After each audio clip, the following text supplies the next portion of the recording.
Nothing?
Good evening.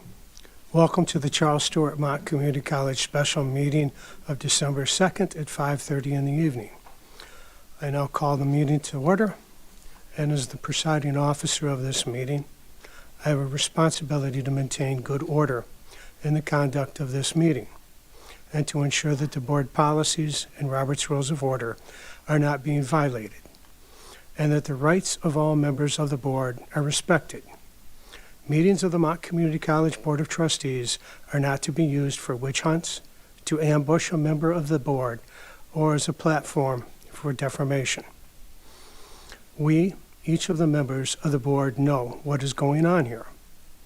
Those who are in the minority seek to leverage an accusation of wrongdoing against another board member in an attempt to nullify that trustee's vote on the contract offered to interim president Shonda Richardson-Snell, or a base of the accusation to persuade other trustees to change their vote.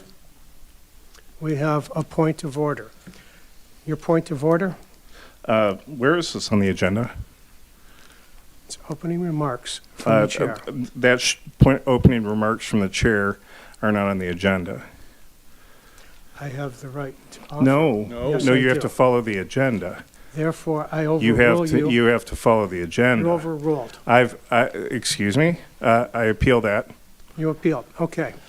If you believe, yes, that the chair has the right to give the opening remarks, you vote yes.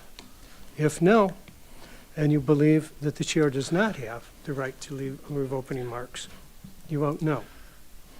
Roll call vote. Trustee Daly. No. Trustee Walcott. No. Trustee Swanson. Yes. Trustee Reyes. No. Trustee Freeman. No. Trustee Couch. Yes. And I vote yes. You happy with your vote?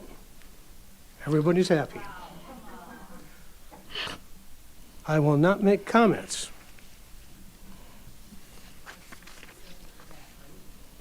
It's done. You voted. You voted not to allow the comments to explain what is going on.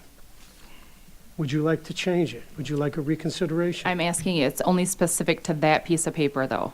It's only to this piece of paper. Okay. Would you like to change your vote? Okay. Adoption of the agenda. Is there a motion to adopt the agenda? So moved. We have a motion from Trustee Reyes, and we have a second from Here. Trustee Daly. Any discussion? All those in favor signify by saying aye. Aye. Aye. Aye. All those opposed, nay. The ayes have it. Jordan, do we have any communications? There are no communications. Do we have any comments from the public, and only those related to the reason for the special meeting? Board Policy 1640 permits the number of comments to be limited. The board may limit the number of persons wishing to address the board on the same subject to 3. The length of time any one person may speak is 5 minutes. Are there any comments? Yes, Mr. Chair, the first comment's been submitted by Brian Bigelow of Flushing, Michigan, on the topic of board president.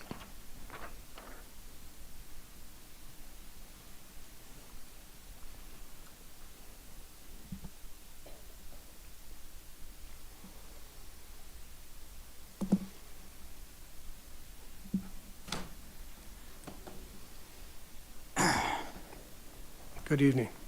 Good evening. Everybody hear me? All right. My name is Brian Bigelow. I have spent my life in service to others as a combat medic in the Army, a firefighter, critical care paramedic, and also a flight paramedic for the Army. I have no intention of being around the bush. I want to be clear. Andy Everman, Jeffrey Swanson, Wendy Wolcott, and Janet Couch, your actions disgust me. I have dedicated my adult life to protecting this country and our way of life, and you are spitting in the faces of myself and others like me. As a community member whose taxes pay for your college and a former Mott student, your lack of transparency in the search of a president has been mind-boggling. Excuse me, sir. Your comments can only be on what's on the agenda today. The board And president, it's correct? reconsider the board's decision of November 25th. It is not to malign individual board members. So please, if you will direct your comments simply to that. Roger that, sir. As a community member whose taxes pay for your college and a former Mott student, your lack of transparency, the board, in the search of a president has been mind-boggling. The actions that the board has taken, including violating the Public Meeting Act, firing the board attorney to replace with one of your friends, driving out an award-winning president, coming up with a sham of a process to elect a new president, Sir? removing the Sir, requirements of this a... is your second warning. We are on 2.62. If it is not dealing with that issue, I will have to ask you to stand down. All right, well, I'm just going to keep reading and you let me know. Lead me to believe that this board is incompetent. I intend to speak publicly and loudly to ensure that everyone knows who you guys are. The fact that you all refuse to comment publicly Sir? about the board president. Sir, Yes, sir. item 2.62. That is all one can speak about this evening. Could This you, is not could you about personal clarify what attacks. board- That is done at a regular meeting if you wish to come back for that. Can you explain exactly the parameters Item of 2.6? 2.62, reconsider the board's decision on November 25th, 2024, to hire Shonda Richardson Snell as president and to, in closed session, to discuss legal opinions. That is all you're allowed to discuss this evening. I feel like I am within those parameters. Not when you've attacked other individuals. Thank you very much, sir. No, I agree. Those are within the parameters of public comment. Ladies and gentlemen, so you're aware, there's a police officer in the back of the room. This is to be held professionally. If you're shouting, if you're hollering things out, I will ask the officer to escort you out. You have one warning, ma'am. Thank you very much for your time. All right, so I have no intention of allowing this college to be ran like this, and I will be here every step of the way to make sure that your decisions agree with the loud public derision means to mock, that they deserve. I hope my harsh words make some sort of impact, and the board makes better decisions, or goes away. I'm okay with either. Now I am done. Thank you, sir. Thank you. Jordan, do we have any other comments this evening? Yes, Mr. Chair. The next comment's been submitted by Patrick Hayes of Flint, Michigan on the topic support for board's decision to reconsider hiring Shonda Richardson Snell.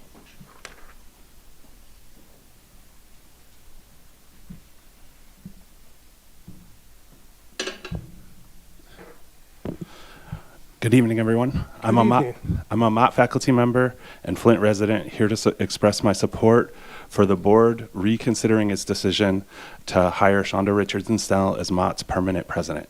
In particular, I would like to address my comments to Trustee Swanson, who flipped his vote in a previous meeting to offer the job to Ms. Snell with no search. In a previous meeting, Mr. Swanson accurately stated that hiring Ms. Snell using a rushed, secretive process that has clearly alienated large contingents of the college and the public would, quote, do her no favors, end quote, in the job long term. He was absolutely right in that assessment. The lack of process and transparency of this board's majority has operated in this search process has been an embarrassment to the college.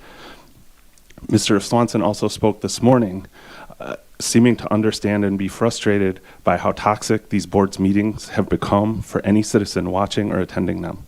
He's also right about that. This board has done significant damage to Mott's once great reputation that has been built by successful students, alumni, teachers, and employees over the last 100 years. Just a week after Mr. Swanson showed showed great integrity by voting against the board's flawed, secretive process. He reversed course and voted to hire Ms. Richardson-Snell without a search.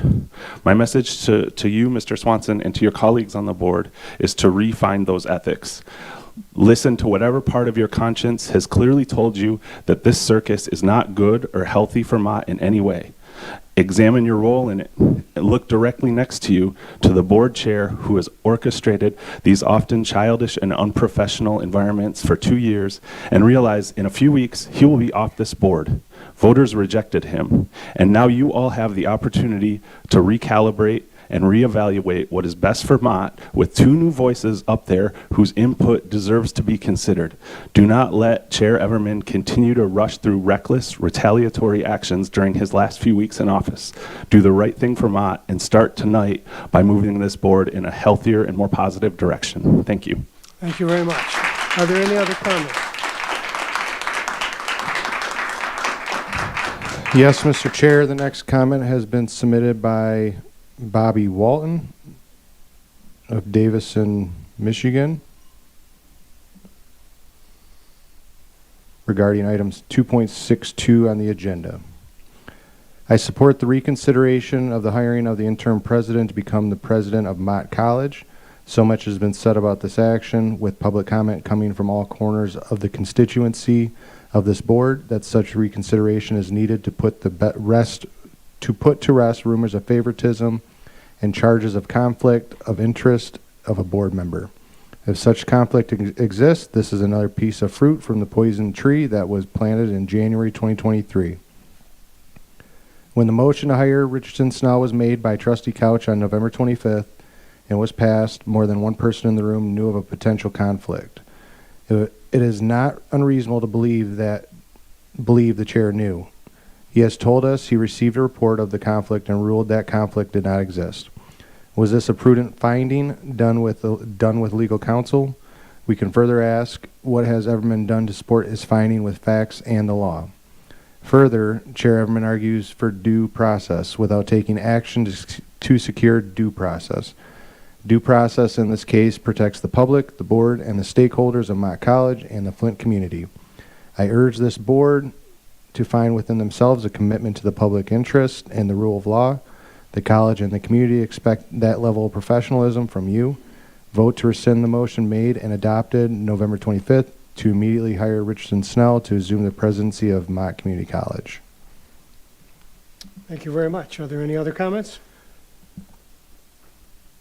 Yes, Mr. Chair, the next comment has been submitted by James Schurter of Grand Blanc on the topic offer of a 3-year contract appointing the interim president as the permanent president.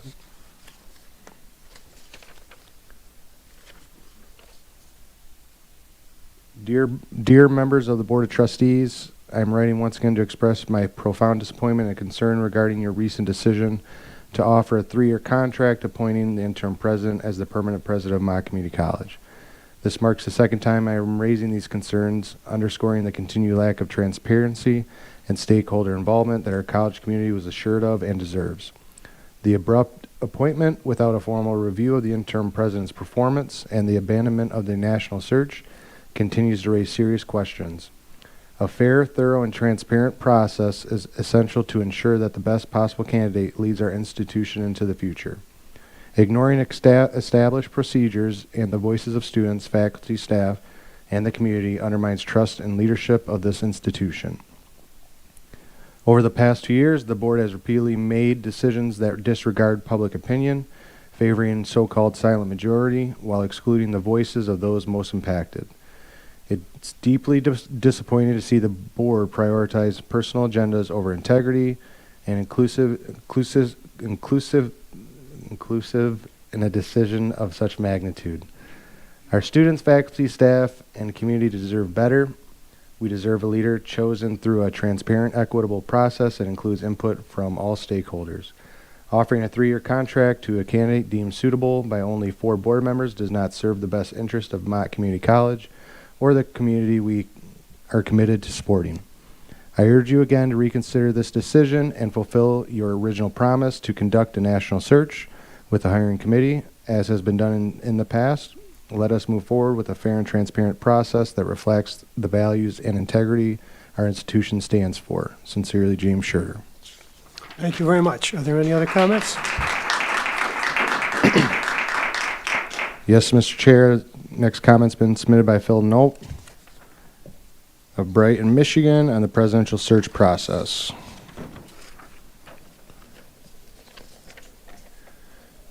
Observing the operation of this board over the last year has been like observing a petri dish of faulty group processes. There is no transparency on decisions made by the board majority. The board members owe an explanation for bypassing a best practice search for a president. You owe an explanation to the community that Mott Community College serves. Trustee Swanson, you changed your mind after 1 week because you talked to people that like the job she's doing. And the interim president saves some money and fits in well with the administration. I am concerned about your conforming to peer pressure from other board members. Trustee Wolcott, you voted yes to bypassing a search because an anonymous faculty member said she represents the silent majority that supports the interim president and your board. Even if this anecdote were true, it only shows the confirmation bias you have in making your decision. It's confirmation bias because the hearsay story from this source only confirms what you want to believe. How many concerned faculty members have been present and spoken at meetings or submitted a public comment that you have ignored in your decision making?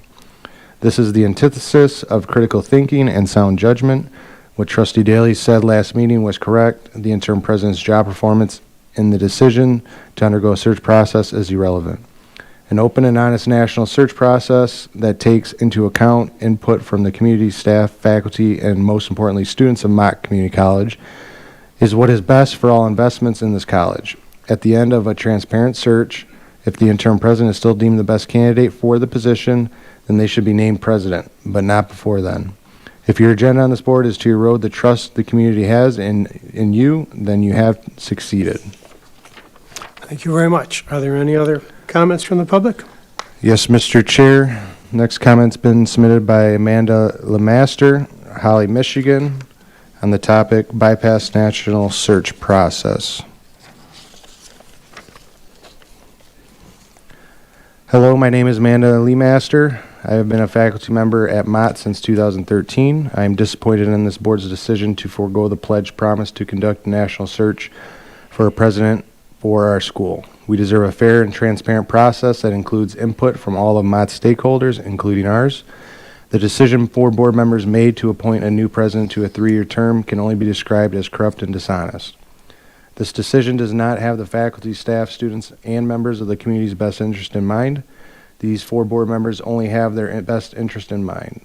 How disappointing that our great school is getting national press for this board's behavior and not for the wonderful accomplishments our students, athletes, staff, and faculty have made. I ask you to reconsider, bypass any personal bias, and think about how you were elected to this position to represent the best interest of all of us. With this much discourse, how can you be so confident this was the right decision? What we're asking is for you to move forward with a fair and transparent search and hiring process. There are 401,522 people living in Genesee County, 79,661 people in Flint.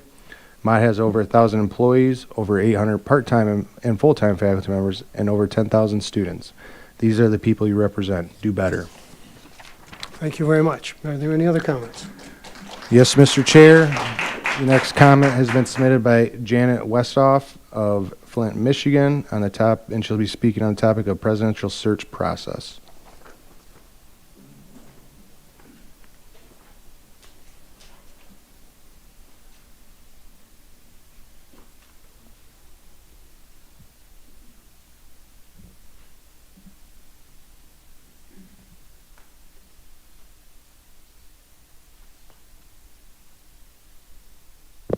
Good evening, and Good thank you, evening. members of the board, for this opportunity to speak with you tonight. My name is Janet Westoff, and I'm from the city of Flint. I also am a retiree from Mott, having retired 7 years ago to this month. While I was here at Mott, I held a position of nursing program faculty for more than 28 years. Most of that time, I was full-time faculty and the nursing program coordinator and director. Today, I'd like to discuss with you the process for appointing of Ms. Richardson Snell as president for Mott. replacing Dr. Beverly Walker-Graffia. I'm not here to question or comment on the qualifications or what her qualifications are for the current or for the actual position. I also won't address any performance issues or anything that I have no knowledge of. My reason here today is to strongly encourage you to reconsider and return to your original plan for the recruitment and hiring of a suitable successor for Dr. Walker-Graffia. Had you adopted your original plan, you would have secured the expertise of a nationally recognized search firm that specializes in the recruitment and places of suitable candidates for executive level leadership positions. The employment of a search firm is a long-standing process used by many industries to fill presidential and other positions in disciplines that are hired to fill. This includes filling positions in higher education. Search firms are used by colleges as well as universities, public and private. One of the advantages about utilizing a search firm is that they are skilled in the process. That's all they do. And they have a wide network of contacts from which they can draw. I'm sure you've already been advised about what the benefits are of using a firm, including the initial screening and vetting of candidates that they would do, that they would provide you with ongoing support and assistance throughout the place, and they would provide you and assist you in the development of a broad pool of candidates. All of this will help to relieve human resources of some of the burden of conducting a search on their own. I also urge you to use a comprehensive, broad, and inclusive process that ensures that all stakeholders have some level of input into the decision-making. That's been lacking with the current process, and the faculty, staff, and community have become frustrated, suspicious, and distrustful of your purposes. They need to be able to hear from you what the factors are that drive your final decision. Without that, they can only guess at what the motivations are. As a faculty member, program coordinator, and member of the faculty union board, I had an opportunity to witness and participate in the employment process here on all levels, from staff and faculty levels to the administrative and executive levels. Despite the level of employment, the process was always consistent, and it consisted of many of the same actions, including reviewing the position description, developing a rating tool to evaluate, conducting the interviews, and ensuring that the process was open and transparent. Regardless of the level, the process was consistent, open, transparent, and for the executive and administrative levels, many of the activities took place in open meeting sessions. Generally, there would be an open forum for these upper level positions so that a larger group of stakeholders had an opportunity to hear from the candidate directly and to be able to ask him or her questions. The stakeholders were the ones who were included. These actions allowed the members of the college community to observe the process openly, including interviews, discussions, and ratings. There may have been disagreement along the way, but they were resolved by majority agreement and/or administrative decision-making. I participated myself in a handful of administrative level interview committees while I was here. Most significantly, I was appointed as a faculty representative for the MCCEA to the interview committee for Dr. Walker-Graffia. The committee was represented by several members, a majority of the Board of Trustees, members of the Executive Cabinet, all levels of management and supervisory staff, faculty, general staff, students, and members of the public. Yes, it was a large group, but it was an effective group. It was diverse and experienced.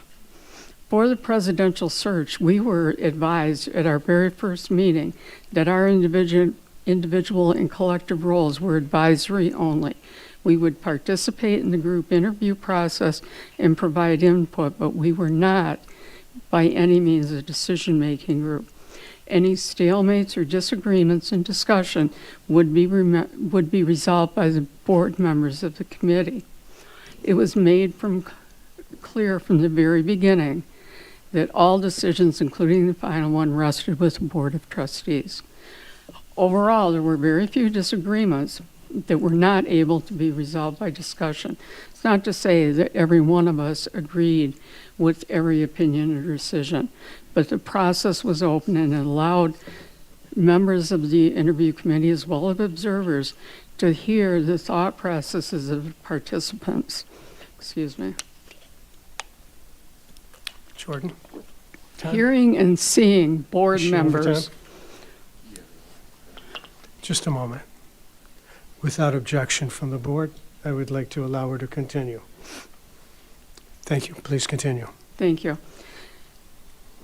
The openness of the process allowed members of the committee and observers to see the thought processes of participants. Hearing and seeing board members actually at work gave us a better understanding of their positions and their ultimate decisions.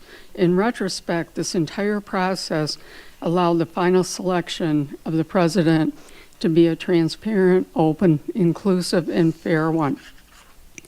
Mott's enjoyed a long history of respect, recognition, and appreciation at the local, state, and national levels for over 100 years. This needs to continue for the survival of the college, definitely, but also for the sake of the students, both current and future, for the faculty and staff, and the community. The contention on the board over the past several months, especially over the replacement of the president, has been difficult to watch. I've always been proud of my association here at Mott and the college's accomplishments until now. For the first time, I've become embarrassed to be associated with the college, and after 28 plus years, I don't like that feeling. Since October, you vacillated in the process for final selection of the president. Hire a search firm, don't hire a search firm. Conduct an independent search by 3 members of the board. Conduct a national search, limit the search to the state of Michigan. Hire a search firm with grant funds from the C.S. Mott Foundation. A board plans for a search and appoint the interim president to the position for a 3-year term approved by a simple majority of the board.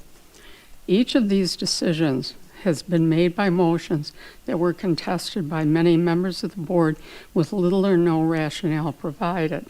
The lack of commitment to a plan and constant disagreement has created doubt and mistrust. The entire process has been lacking with consistency, transparency, fairness, and inclusion of stakeholders. You don't need anybody, including me, to tell you that these are some very unstable and troubling times, and that's created fear and uncertainty in everyone. Moving ahead with a rogue hiring process that isn't a process adds to the fear and uncertainty at the college and the community. Why do you think the Mott Foundation took that unprecedented step to offer financing for the search? Considering the comments and criticism you've received, and I know it hasn't been easy, you should be taking a conservative route in the selection process, not going into uncharted territories. Don't contribute to the perceptions that you are doing something suspect or underhanded. Be open with the faculty and staff. Make the process visible, educated, and thoughtful. Thank you very much for your time. Thank you very much. Are there any other comments this evening? Yes, Mr. Chair, the next comment has been submitted by Julie Steffi of Fenton, Michigan, on the topic reconsidering the interim president's installation as president.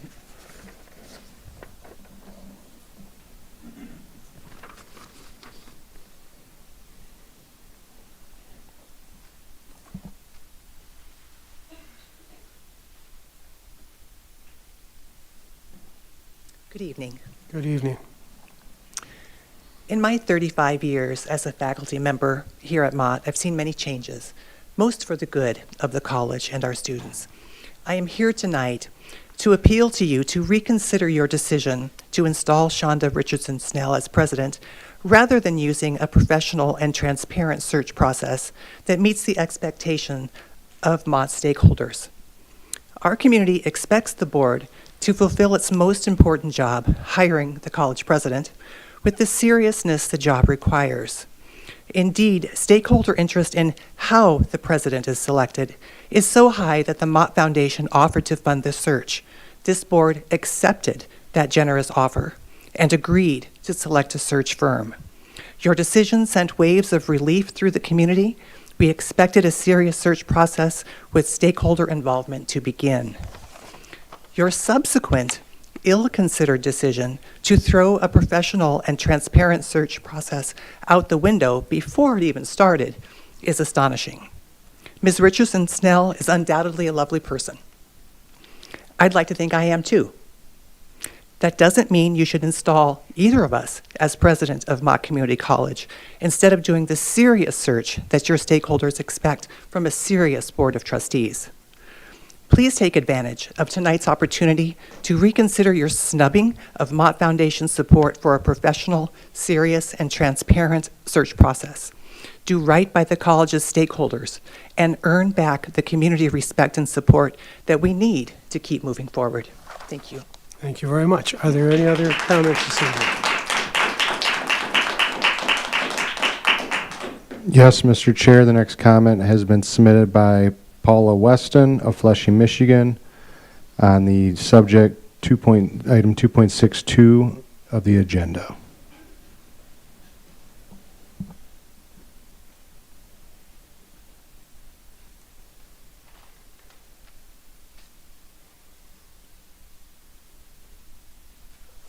Good evening. Good evening. I'm Paula Weston, an English professor here at Mott Community College since 2008. I'm here to address item 262, which is about reconsidering the board's decision of November 25th, 2024, to hire Shonda Richardson Snell as president of Mott Community College. I have several points that directly address this agenda item, points that do not contain the words reconsider the board's decision. So I want to make it clear before I continue that my comments are directly related to this agenda item.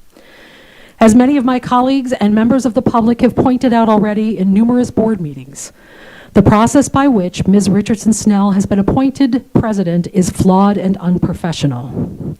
This is not a personal attack against Ms. Richardson Snell, nor is this a personal attack against this board or any of its members. No one is being bullied here. The communities that Mott serves are demanding to be heard. 4 people on this board have decided that they are the only ones who matter in choosing the next president of Mott Community College, an ill-advised and irresponsible course of action. These 4 people have decided to ignore the generous offer of the Mott Foundation to fund a responsible, transparent, ethical nationwide search for Mott's next president. The decision of these 4 people corrupts the process for hiring Mott's next president and taints Ms. Richardson Snell's tenure from the start in the process. I watched this morning's meeting with dismay as members of the public were repeatedly silenced because the chair of this board, as Trustee Daly pointed out, used the imperial we to decide which comments directly address this morning's agenda. Public comments that were related to the need to retain counsel for Ms. Richardson Snell's contract were shut down because they didn't use the language of a specific agenda item. This parsing of language is a deliberate means of silencing the communities Mott serves. Comments about the process to appoint Ms. Richardson Snell in this morning's meeting were relevant to the retention of counsel for the interim president's contract offer. Additionally, this board's continued efforts to shut down public comment is absolutely directly related to the process it used to hire Ms. Richardson Snell, because refusing public input was an essential part of that hiring process. Leaving the decision to hire Mott's next president in the hands of only 4 people is a deliberate choice, and a bad one at that. Because this board has decided to appoint Ms. Richardson Snell without a search of any kind, the communities that Mott serves have never been given any defined criteria for the next president of Mott, nor have we been given any real reason for the need to hire this specific candidate. We do not know what this board intends for Mott Community College. We do not know how Ms. Richardson Snell fits this board's vision of Mott's future, and we have a right to know these things. I have 37 years of higher education teaching experience. I hate to admit that publicly. I expect that to mean very little to this board. And I expect the majority of this board to continue to dismiss the collective hundreds of years of higher education experience that Mott's faculty, executive cabinet, administration, and staff can bring to a responsible process of selecting Mott's next president. The fact that this board is willing to ignore the subject matter expertise of the employees of a successful, celebrated, widely regarded community college is as irresponsible as it is appalling. There is no accountability here.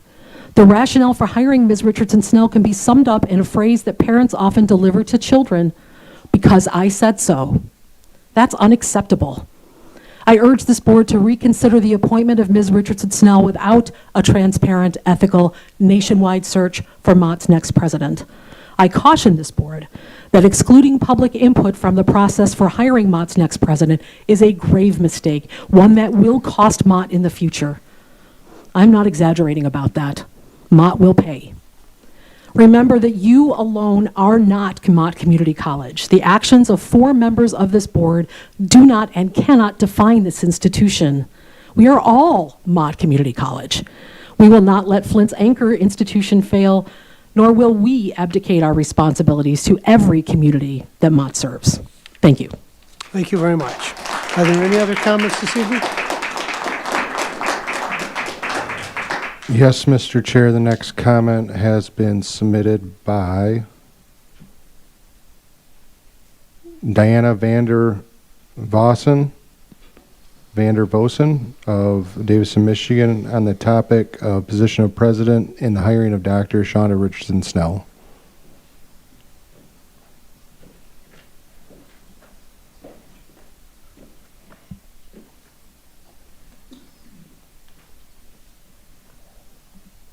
My only regret is that it took me this long to come and speak with you.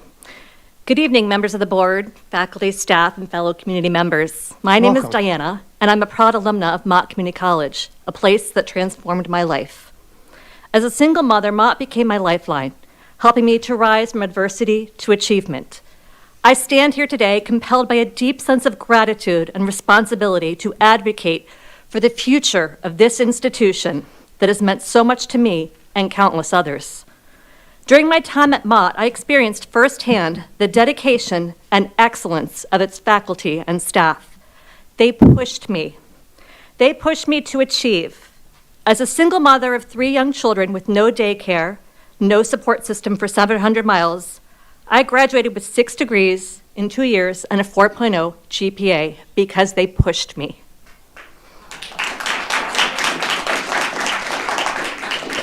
They pushed Ma'am? me to go further. Ma'am? If you hold, you will Ma'am? see that my comments do actually Let's get to the pertain, so point. please just mind your business and hold on for a moment. They pushed me to go further and supported my application to U of M, where I graduated with honors just 2 years later. This extraordinary culture of support and academic rigor has made Mott a beacon of hope and opportunity for our community. It is this legacy of excellence that must guide us. Mott Community College has a proud history of excellence, exemplified by its recognition as a finalist for the Aspen Prize for Community College Excellence. I'm not sure how many of you here were aware of that.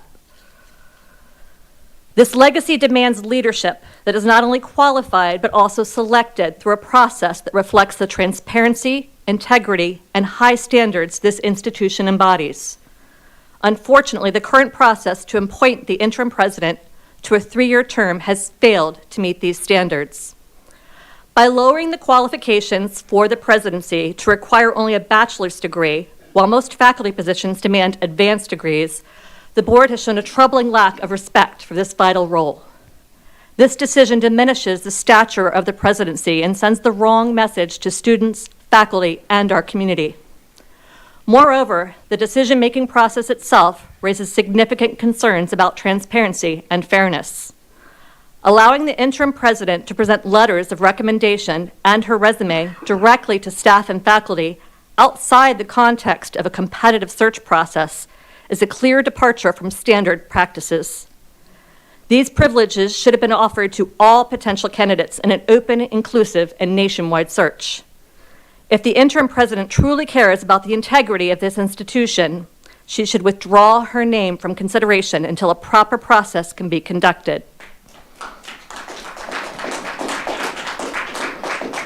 Leadership is about more than ambition. It is about serving the greater good, and this begins with ensuring that the selection process is fair and transparent.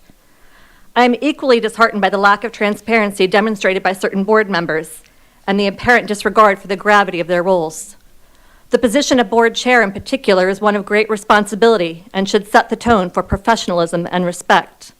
Unfortunately, this has not been the case, and the resulting mistrust only further damages the board's credibility. Thank To you very preserve the much, integrity ma'am. and Excuse me, reputation of ma'am. Mott Community This is College, item I urge the board to 2.62. reconsider its Reconsider the approach. board's Andy, just decision on because she Engage- is talking 25th. about I that, Andy, am. and just because you don't like what they're saying doesn't mean you can shut them down.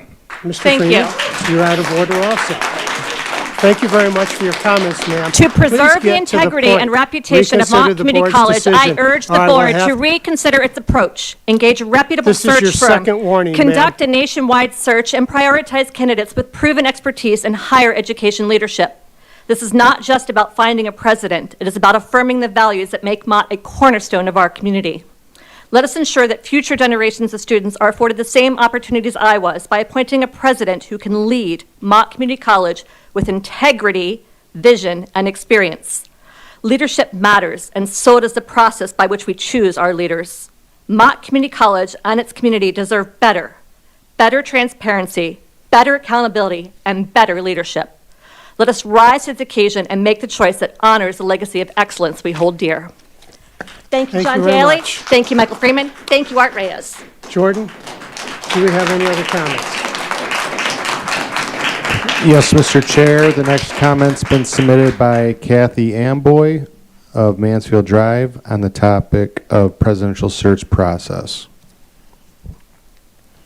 My name is Kathy Amboy, and as a faculty member at Mott Community College for 15 years, I am truly disappointed in the board's decision to appoint a permanent president rather than conducting a search as you have promised all along. I have worked in public education for over 40 years and have been involved in the selection committees for chancellors, superintendents, and faculty members. Our top priority has always been to find and hire the best qualified person for the institution through a transparent process that involves all stakeholders. Following this type of selection process has yielded strong leaders and teachers. We deserve an unbiased and transparent process at Mott that includes input from all of Mott's stakeholders, including ours. This corrupt process to appoint a candidate that only 4 of you deem qualified is not in the best interest of Mott, our students, or the community we serve. I ask that you reconsider this decision and move forward with a fair and transparent search and hiring process. Thank you. Thank you very much. Are there any other comments this evening? Yes, Mr. Chair. The next comment has been submitted by Katie Kiaz of Flint, Michigan, on the topic concerning the business of the special meeting. The hiring of a college president is a job that should be considered an honor and not to be taken lightly. With the previous presidencies and accomplishments of both Dr. Beverly Walker Graffia and Dr. Dick Shank, an incoming president will have large shoes to fill over 2 decades of excellence and consistency in national ranking in the top 100 community colleges. Both presidents were selected after a firm was used to recruit and narrow down only the best candidates, and the college community was allowed participation and input in the final selection process. Both excellent leadership and tradition dictate students, faculty, staff, and the community at large be given the opportunity to participate in the selection process and offer input on the hiring selection. With the appointment by only 4 members of the board to a presidential position at a community college that serves thousands of students and is beholden to the county and state in which it serves, the optics are that of personal agendas and potential corruption. With the lack of transparency in the hiring process and the refusal of using a hiring firm, the board will be setting up an appointed president to not only have their qualifications questioned with every decision they make, but for the college as a whole to be questioned in its commitment to the community it serves. Furthermore, it will look like the 4 appointed board members and the appointed president are serving their own specific agenda when they are knowingly denying the offered generosity of the Mott Foundation to cover the cost of a presidential search, and will delegitimize the process and their own positions. To avoid poor public perception and backlash, using the accepted standards of a search firm for hiring a college president will legitimize anyone hired in that position and will only strengthen the college's status in the public's eye. In short, for the college to remain in good standing within the community and among nationally recognized community colleges, I ask that the college uses the presidential search firm, allowing the Mott Foundation to financially support the search to determine the most qualified and best fitting candidates to serve as the president of Mott Community College. Thank you very much. Are there any other comments? Yes, Mr. Chair. The next comment has been submitted by Vanessa Ferguson of Burton, Michigan, on the topic of hiring Shonda Richardson Snell.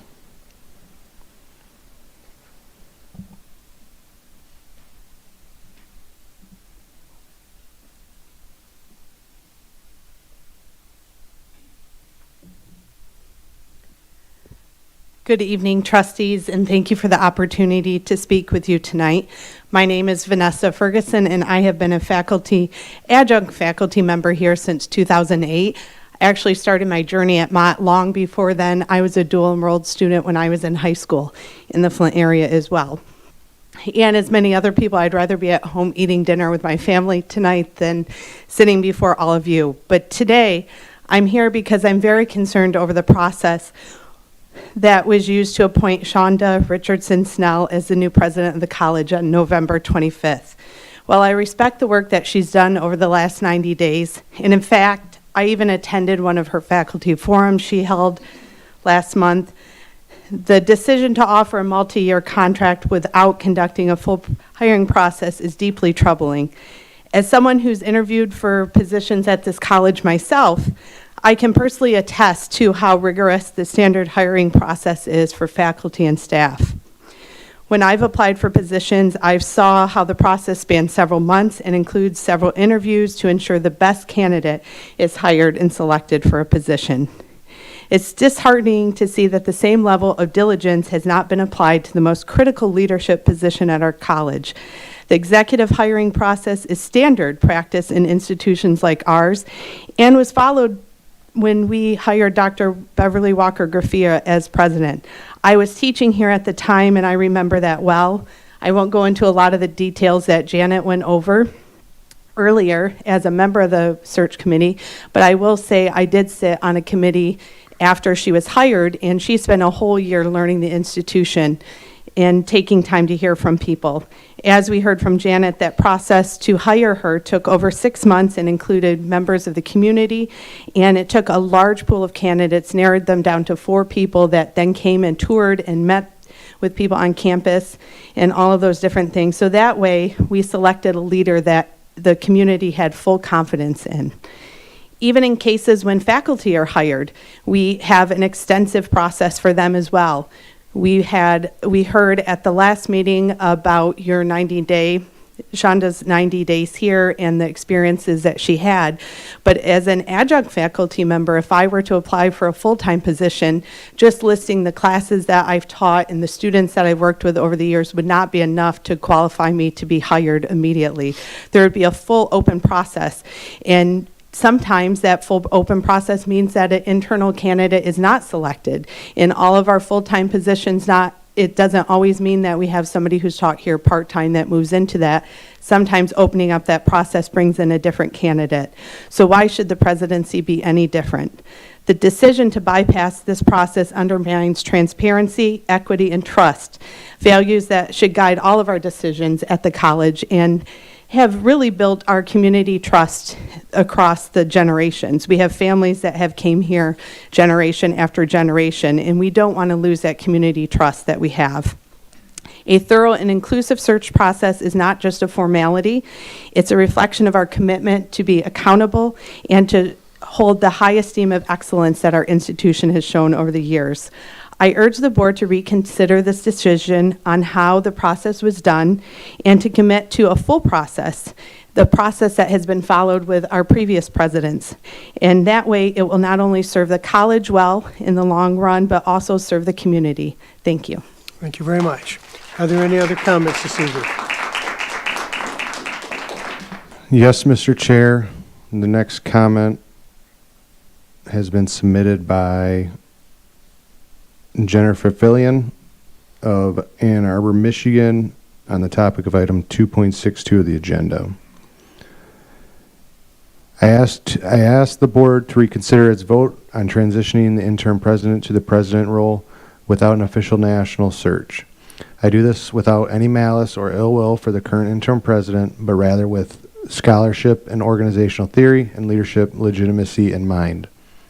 Legitimacy refers to the perception that the organization's actions and existence are considered appropriate and acceptable by a group of people.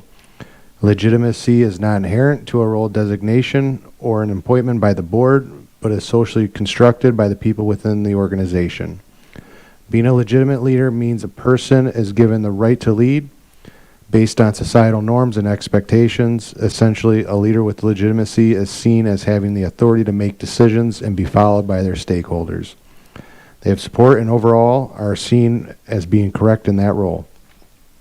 If you continue to install a president under dubious hiring circumstances, you undermine the legitimacy of that person and their appointment. It doesn't mean they couldn't potentially be a good president, but in doing that, the appointment that way, you delegitimized them in their eyes of those they work with. This can have a lasting impact on the person's ability to be seen as a true leader by those within the outside of the institution and make the job they undertake harder than it needs to be. Lack of legitimacy undermines team dynamics, since people often don't want to go that extra mile in supporting that leader, and this causes low buy-in for their ideas, strategies, and initiatives. It can also translate further into increased job dissatisfaction, low job productivity, increasing job turnover, and an overall poor view of the institution by those who merely by word of mouth and connections bring hundreds of students through the doors of Mott. Is this what we want to risk with a hasty decision? If the interim president is truly the best candidate, then by all means she should certainly be able to hold her own against any other candidate brought forth from a national search, and not affording her the opportunity, you are casting doubt on her legitimacy. Let the interim president show that she has legitimate right to be Mott's next president by rescinding the board vote and allowing her to demonstrate her merits to all college stakeholders in a fair and transparent national search and hiring process.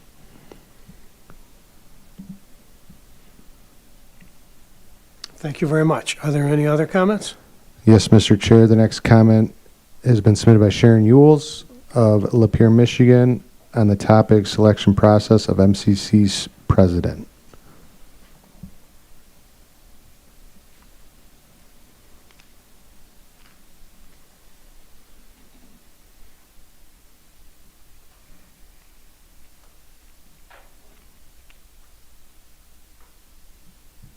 Good evening. Good evening. I'd like to thank the chair and trustees and interim president Richardson Snell for allowing me to speak to you. I'm addressing you and asking you to reconsider the board's decision to hire Ms. Richardson Snell as the permanent president. Before retiring in 2018, I served as Mott Community College's Human Resources Staffing Manager for 18 years.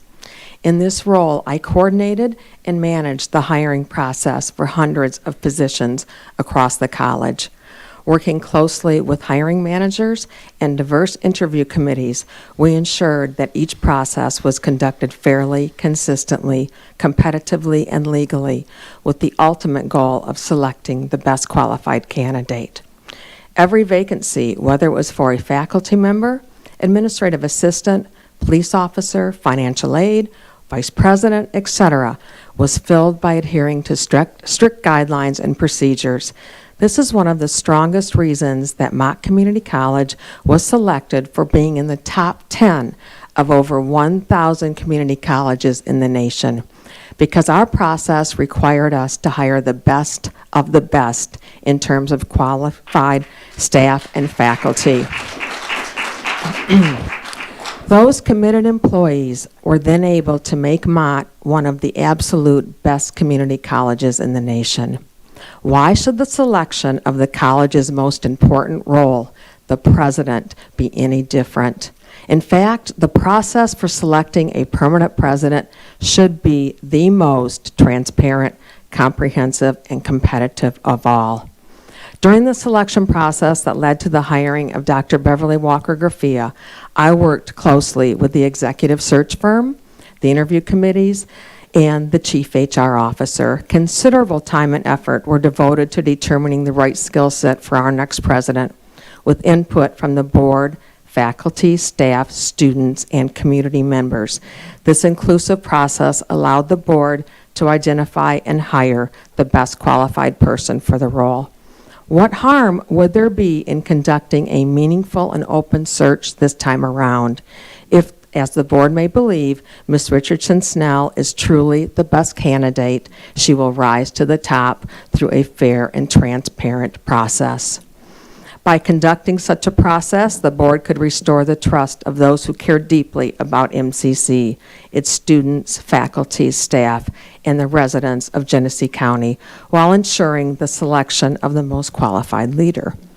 If the board chooses to ignore the pleas and recommendations of hundreds of stakeholders, then I must ask why. What is your agenda? What will anyone, with the exception of Ms. Richardson Snell and those board members voting in favor of her, gain? There must be something that isn't being shown or told to the rest of us.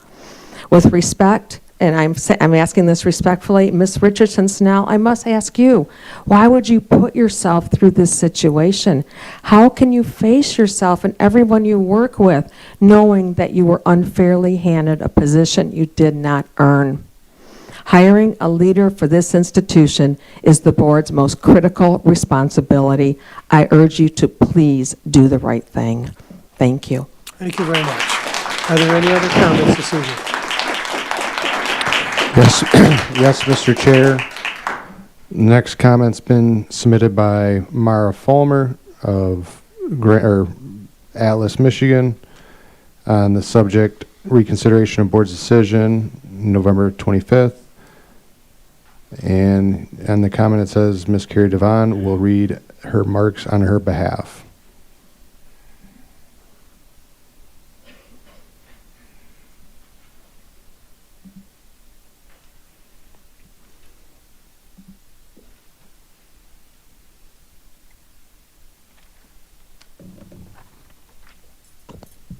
It's been a long day. So, my name is Carrie Devon. I'm reading this on behalf of Dr. Mara Javara Fulmer of Atlas, Michigan, mailing address Grand Blanc, and a longtime faculty member here at Mott Community College, my colleague and friend. First, let me get this straight. We're not allowed to have public comment on anything that connects to the specific title of the agenda item without specifically stating the agenda item in the comment title. In my case, I'm writing to you about the agenda item, reconsideration of board's decision on November 25th, 2024, to hire Shonda Richardson Snell as president, as it relates to the process or lack of it that got us to this moment. First, let me state that I have nothing personally against Ms. Richardson Snell. I don't know her except for her public information. It looks like she's had a good career in her areas of business and finance as they apply to the many corporate clients, employers that she served. But that's about all I know, since we've never had that sit-down chat that was planned for today. I get it. Offers for an appointment to college president don't come up every day, so carpe diem and all that. Second, but more importantly, my primary concern is the future of this college and how the hiring process should always be focused on bringing the best person for the job of president or any job here at Mott in a thorough, inclusive, transparent, and highly credible manner. Having served on many hiring committees over my nearly 40 years in higher ed, I'm dumbfounded by the extreme effort being made by this board to subvert any sort of process that is thorough, inclusive, transparent, and highly credible. So, This next part is also very much related to the topic at hand, when I ask you to seriously reconsider the board's decision of 1125 to skip the process entirely and present your decision to the public as a fait accompli. You left all the stakeholders, community members, also known as taxpayers, students, employees, without any kind of voice, without any kind of recognition. Their stake in the outcome, their experiences, and more. Your continuous disdain and threats of people, your threats to have people removed is bullying and despicable. She said that is bullying and despicable, and undermines the long legacy of commitment to service and excellence by prior board chairs, one of whose name is on the major building on this campus. Is on a major building in this campus. Yes, please consider your decision from 1125. We know you can, since the record has shown you reconsidered your agreement to do a national search. As I tell my students when they're captivated by the temptation to short-circuit the process and then complain about the consequences of a poor outcome, if you'd used the time and effort you used trying to avoid the process into actually applying the process, just think about how much happier we'd all be. Thank you for your time. Thank you very much. Are there any other comments? Yes, Mr. Chair. The next comment has been submitted by Jenna Andrews of North State Road on the topic of item 2.62 of the agenda. As a faculty member at Mott for 8 years, I am truly disappointed and outraged in the board's decision to appoint a permanent president of their own choosing rather than conducting a search that the board has promised all along. The Mott community and the larger Genesee County community that supports us and that we serve deserve a fair and transparent process that includes input from all Mott stakeholders, including faculty, staff, administration, employees, and community members.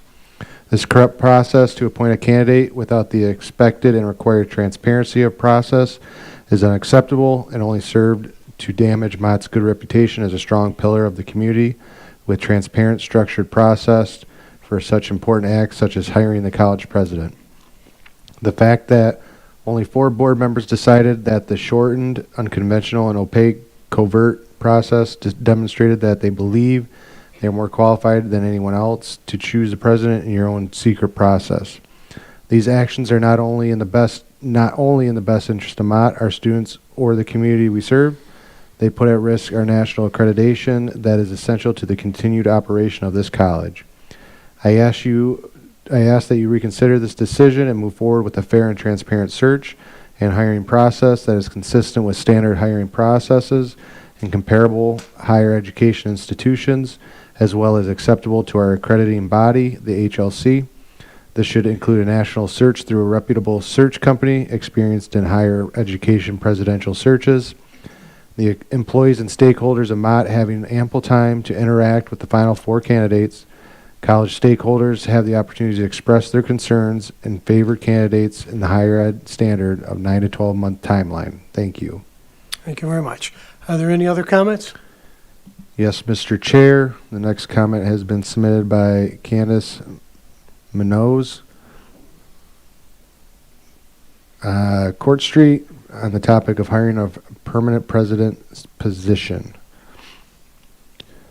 Hello, I'm writing because I have been a faculty member at Mott for 15 years and a longtime supporter of educational opportunities in the greater Flint area. I had the opportunity to participate in the MCC Centennial Celebration events last year, which brought students, faculty, and staff together to celebrate 100 years of academic excellence in the community. However, recent board decisions have tarnished Mott's great reputation in the community. I am truly disappointed in the board's decision to appoint a permanent president rather than conducting a search. The recent decision to just appoint a president without any input from students, community members, or faculty staff is distasteful and is likely to leave a bad impression with the Mott Foundation and other community stakeholders and contributors as a whole. As many of you have pointed out, this institution deserves a fair and transparent process that includes input from all Mott stakeholders. This corrupt process to appoint a candidate that only 4 of you deem qualified is not in the best interest of Mott, our students, or the community we serve. Anyone who is interested in applying for this position, including Shauna Richardson Snell, should be encouraged to apply using a fair and transparent process. The opposition is not directly against her, merely against the lack of transparent and ethical hiring process. Having her apply through a transparent process would also make her a lot easier, make her work here a lot easier, because it would not be tainted by distrust and the lack of faith in the current board decisions. In light of this, it is imperative that you reconsider this decision and move forward with a fair and transparent search and hiring process. Thank you. Thank you very much. Are there any other comments this evening? That concludes public comment. Thank you very much. Business of special meeting, item 2.62. Are you sure? Excuse me, Trustee Freeman. I'm If you have just, any comments, you well, make there are them to- people in the audience who feel like we've made an error, so we're just Yeah, making just- sure. So I guess for clarification, there were public comments that were submitted. There were public comments that were submitted online, but they're duplicates. So I apologize in advance. I thought that is what was submitted. So I don't know. I mean, Paul Jordan spoke today. Kim spoke today. Do you have different comments that were submitted on here? Okay, let me go back then and see.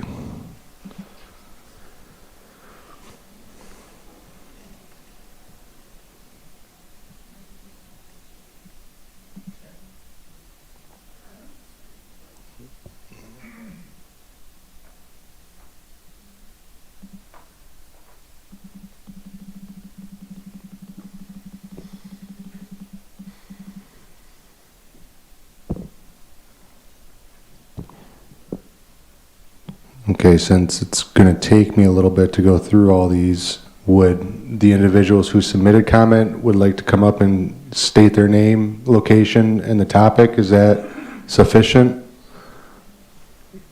Okay, I believe we'll have Paul Jordan come up, and then if I can find the rest, I apologize in advance.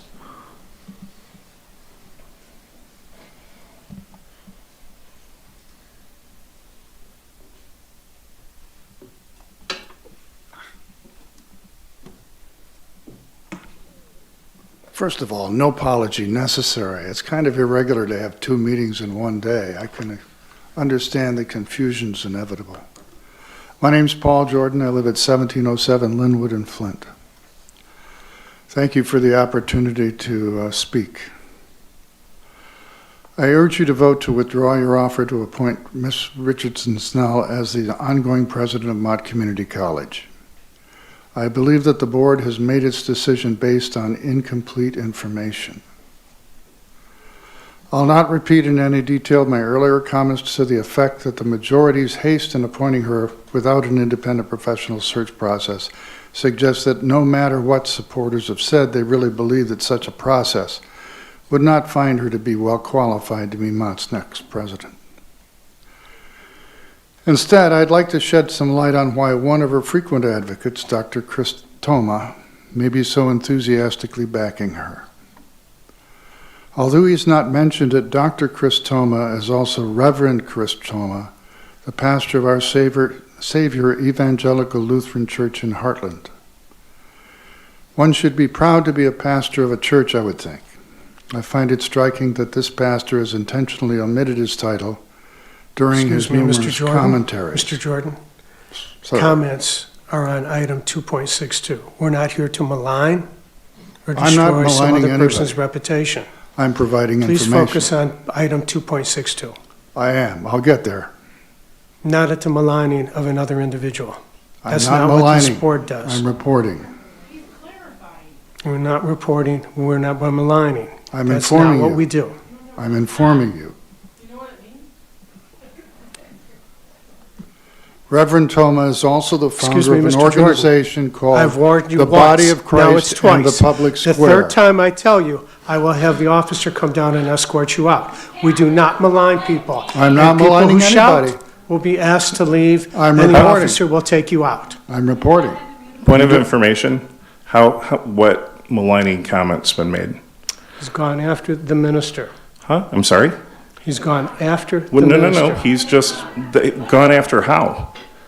We don't talk about How- people how- who aren't here to defend How, themselves. all he's saying is that he's a minister. Fine. That's you're out not of order. maligning, is it?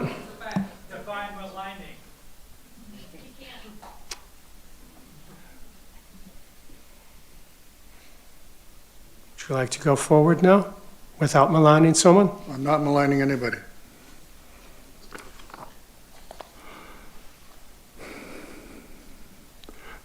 But Reverend Toma is also the founder of an organization called the Body of Christ in the Public Square. This is information available on that organization's website.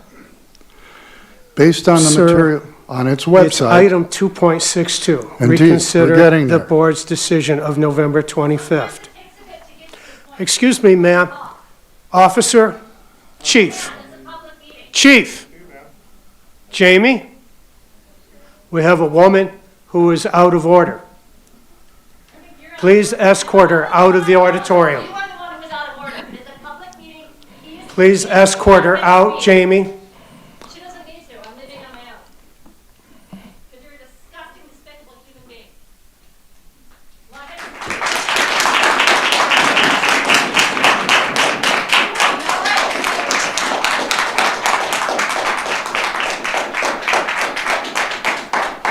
Now, sir, item 2.62. indeed. Based on the material on its website, this organization seems to have as its goal to increase the influence of Reverend Toma's brand of religious and social conservatism on public institutions such as Mott Community College. Mr. Jordan, item 2.62 is reconsider the Indeed. board's decision on November 25th, 2024 to hire Shonda Richardson Snell. It is not about a minister and whatever he's doing. It's about this item. Let me skip That's ahead all a it's little. about. In a blog post in October on the website of the Body of Christ in the Public Square, Reverend Thomas said that he'd met with Shonda Richardson Snell and found in her the best current opportunity to extend the influence of his brand of religious and social values to such an important local institution as Mott Community College. He encouraged members of his organization to publicly support her candidacy to be its next president. When he discovered that the post had gained the Mr. attention Jordan, of people who item were... 2.62. I'm getting there. You're now at your fifth time. Thank you very much, Mr. Jordan. There are just too Mr. many Jordan, unanswered thank you very questions much. to proceed Thank with you this very much, offer. Mr. Jordan. You trustees on this lame duck board owe it to the institution whose best interest you are duty-bound to serve to rescind your very irregular appointment of Ms. Richardson Snell. Instead, you should do your duty and proceed to contract with a reputable professional search firm to find the best available candidate to serve Mott Community College going forward. If the search firm recommends that Ms. Richardson Snell should be considered, so be it, but leave it to the new board to make this final selection. And know the truth, and the truth shall set you free. But you will not know the truth. Thank you very much. Are there any other comments this evening? Yes, Mr. Chair, I believe Kim Owens of Flint, Michigan wants to speak on the topic of reconsidering appointment of president.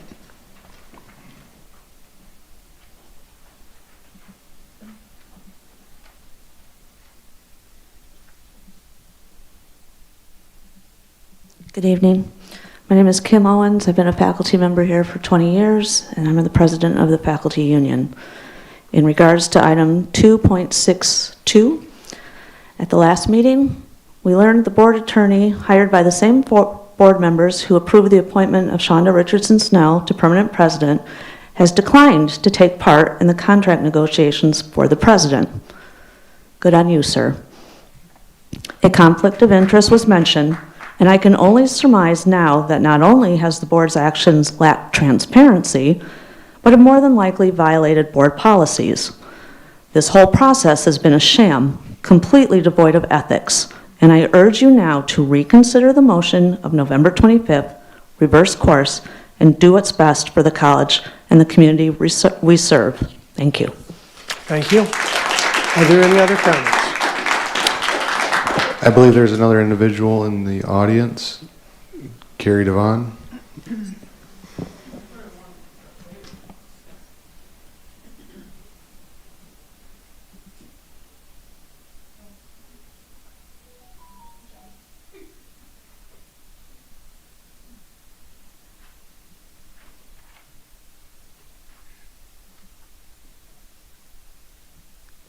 Hello again. My name is Carrie Devon. I just took a moment to quickly look up the word malign. It means to speak about someone in a spiteful, critical manner.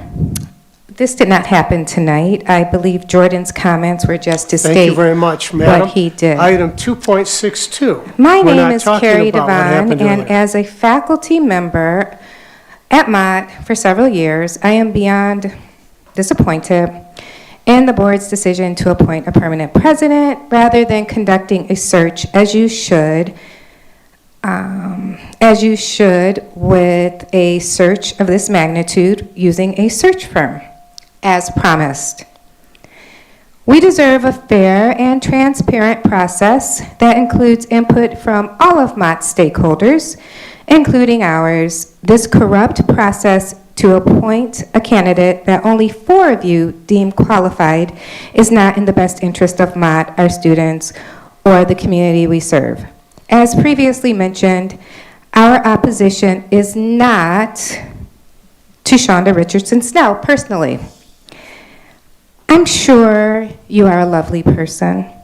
However, it is the lack of a fair and transparent process in hiring you, one that the board has committed to in several different meetings. Scurrying the process, and in fact, only 4 people who have decided to appoint the president with absolutely no input or regards from students, faculty, staff, or the community. In fact, stakeholders have been ignored as many groups repeatedly called upon the board to conduct a search using a national search firm, which is best practices amongst most colleges and universities, including ours. There has been no transparency and no reasonable rationale given as to why Shonda was appointed. The optics of this points to corruption and a politically motivated agenda on the part of 4 of the trustees. Corruption. I think we all know what that word means. Trustee Wolcott mentioned in the last meeting that she's spoken to 27 or 28 faculty members who are too afraid to speak up. Well, first, that's really hard to believe because I have never met or seen a faculty member be afraid to speak up. But we'll pretend that that's true. What about the over 200 faculty members and staff who have spoken up and who have shown up? What about them? Nothing? Crickets? Okay. An appointment made in the absence of a fair and legitimate and transparent search process will lead to nothing but a complete lack of faith, trust in the appointed candidate, taking focus away from the true mission of Mott Community College, serving our students and the surrounding community. Frankly, I don't understand why Shonda would want to take on this position under these circumstances, leaving me with many questions, many more questions, especially wondering why. You are going to do what you wish, as we know you will, but I am speaking right now to the Flint community and the surrounding areas. Speak up and speak out. To the students, faculty, and the administrators, it is crucial for us to come together. We don't feel seen or heard at all, and quite frankly, we have been disrespected time and time and time again. This appointment has changed the trajectory of this highly respected institution. Observing the kind of people who are in the majority of this board, the attitude towards our students, the administrators, and the faculty is egregious. Please don't spew how much you care about Mott, the community, and the students when four people on this board did not follow protocol and best hiring practices when it comes to finding the best and most qualified leader for this college. Thank you. Thank you very much. Are there any other comments this evening? I believe there's another individual. Yep. Lisa Novak.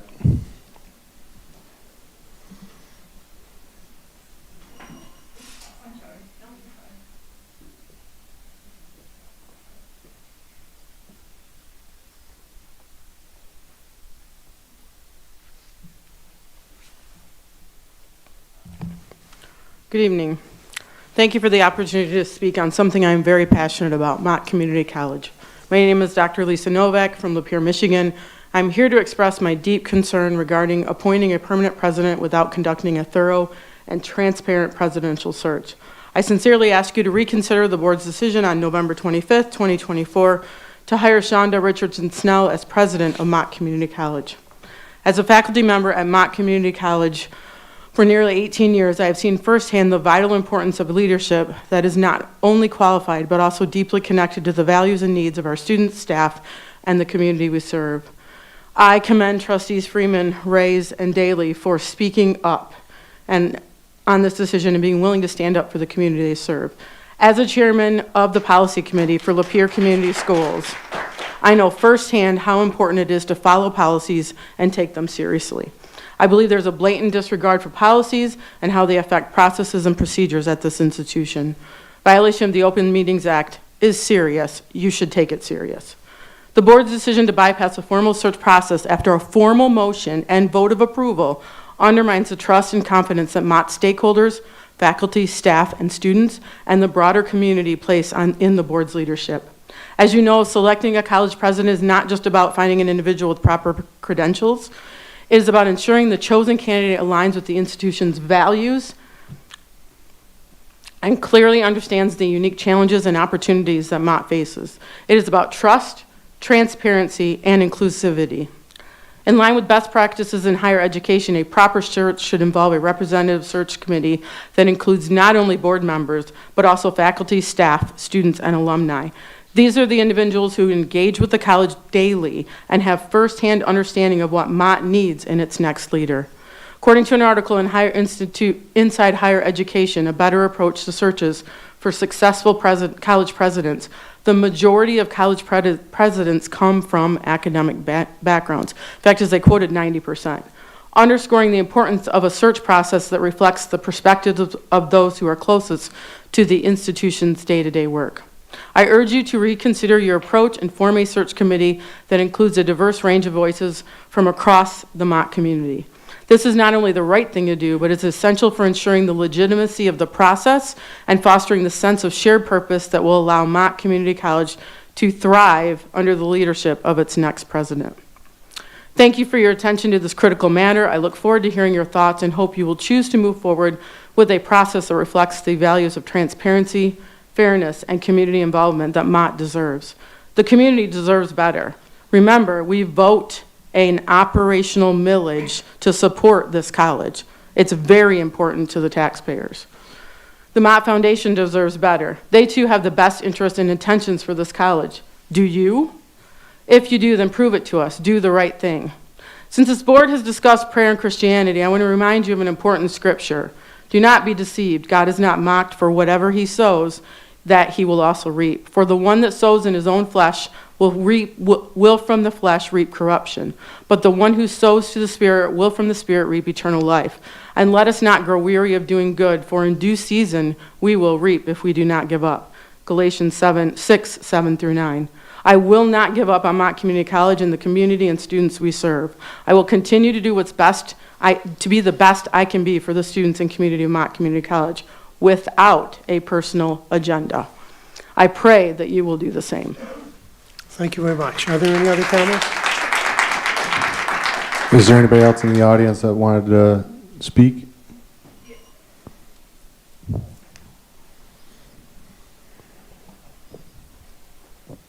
Then just state your name and where you're from. Then you have the item. Good evening. Wow. We're back here again. I've been here for the last year and a half, I believe. And there were some issues that were supposed to be taken care of as far as like, and this goes to my heart because I have a son that's quadriplegic. So the elevators and stuff have still not been taken care of. The other issue is this is nothing but contradicting. And I'm beginning to wonder if this is not more of an agenda of someone else's than the 4 people that are being mentioned. See, I've been to several different meetings around Flint, and I'm seeing that Flint is being basically tore down and land grabbed. So I'm just wondering what's the real agenda behind here, because of the fact, you can laugh, sir, but I've been to Flint City Council and I've seen what they did there. Mr. Chair. Oh, you now usually- you're gonna no, say something. Well, no, but. Yeah, his now rule- you're going to say his rule something. Are you All right, talking here's about the bottom line. 2.62? Here's the bottom line Are you is 2.2? Trustee Freeman. Good. Here's the good bottom for the line goose. is I have a Good for the question. goose. No, good for Wait. the goose, Andy. Wait, you, ma'am. you hold Hold people on just a accountable. second. Hold Trustee people Freeman, accountable. now I'm You're- calling on You're you. talking, yeah, and you're talking about kicking people out Okay, of here for what's not the bottom addressing this. line goal of the 2.62. college? Ma'am. What's the bottom Ma'am. line goal of the Ma'am. college? Go ahead. Ma'am, it's not your meeting. I didn't say it was, but I'm just asking If what you're the going to bottom line speak is. again, wait till I'm done and you can speak. If not, I'm going to ask you to leave. That's fine. Ma'am? Trustee Freeman has asked for a point of order, or I'm not sure what, but he has precedence, so I have to avert to him for just a moment. Yep. So you'll need to be quiet for just a moment. Trustee Freeman? As you remind people, they should be talking about item 2.62. And I guess, there's this veiled, attack on me about my personal job.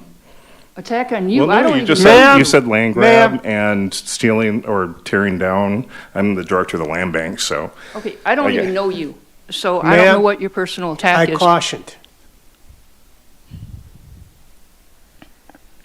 Now, Mr. Freeman's correct. Item 2.62, reconsidering the board's decision on November 25th to hire Shonda Richardson Snell. That's what you can address. We can't get into anything else. Okay, so what's the bottom line for the goals of this college? Is it not for the people to graduate? Yes, Is that ma'am. not the bottom line? Is that not the goal of people investigating, or not investigating, excuse me, pardon me, investing in this college is so that they can better the people that are attending here? Is that not the goal? We do not respond.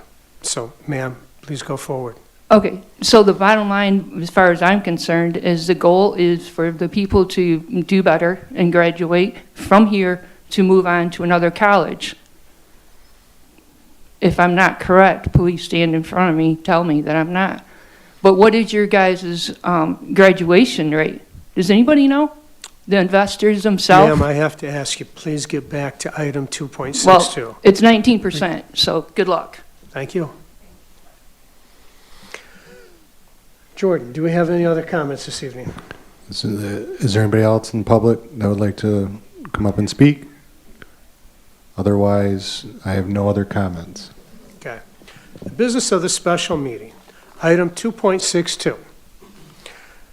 Reconsider the board's decision of November 25th, 2024, to hire Shonda Richardson Snell as president and to enclose session to discuss legal opinions.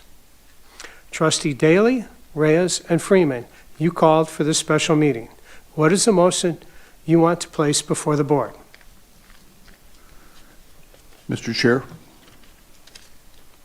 Trustee Daly. I request that the board go into closed session to discuss legal opinions.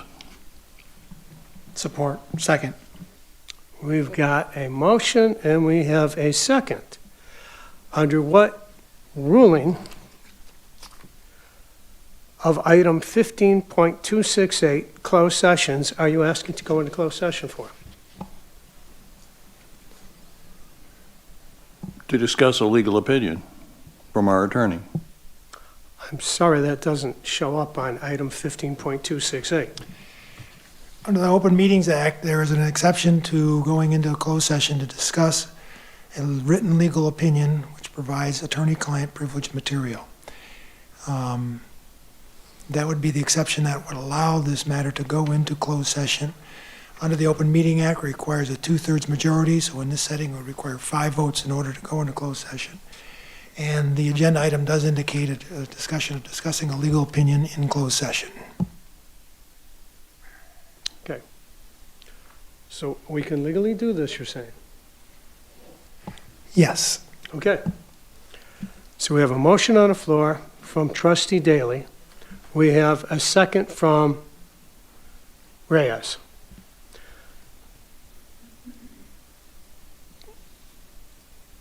Do we have any discussion? Seeing none, roll call vote.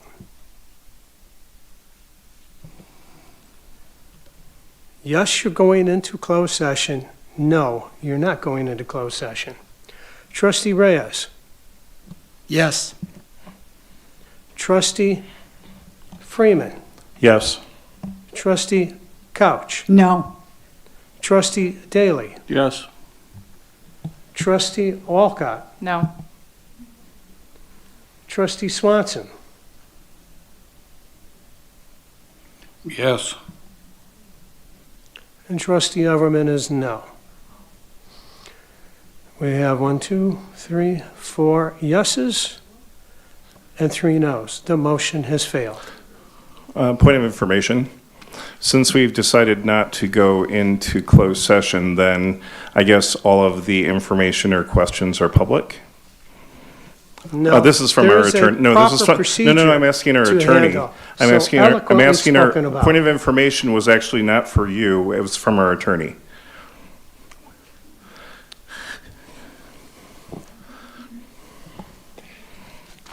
There are matters that I set forth to the board as a whole that are attorney-client privileged. If the board votes to waive the privilege on those matters, then I would be able to discuss those in open session, but the board would have to vote to waive the attorney-client privilege on those matters. Is it 5-2 or is it a 3-4? Majority. That would be a majority of those elected to serve, 4-3. Got it.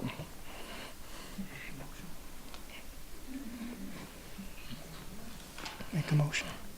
Make a motion. So I make a motion that we waive client attorney privilege so that we can go ahead and have the discussion related to the legal opinion.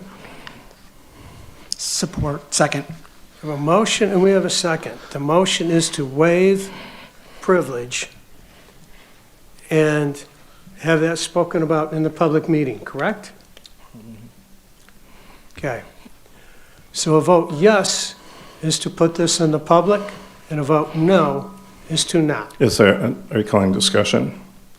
I'm stating the motion. Well, you were, so no, that you were making moving sure we towards have the it vote. correctly, Okay. Trustee Freeman. Just waiting for the vote. Then, Discussion. Then we will go and Okay. have. Well, we have a first and a Just- second. Trustee Freeman. Okay. Could you contain yourself? Discussion.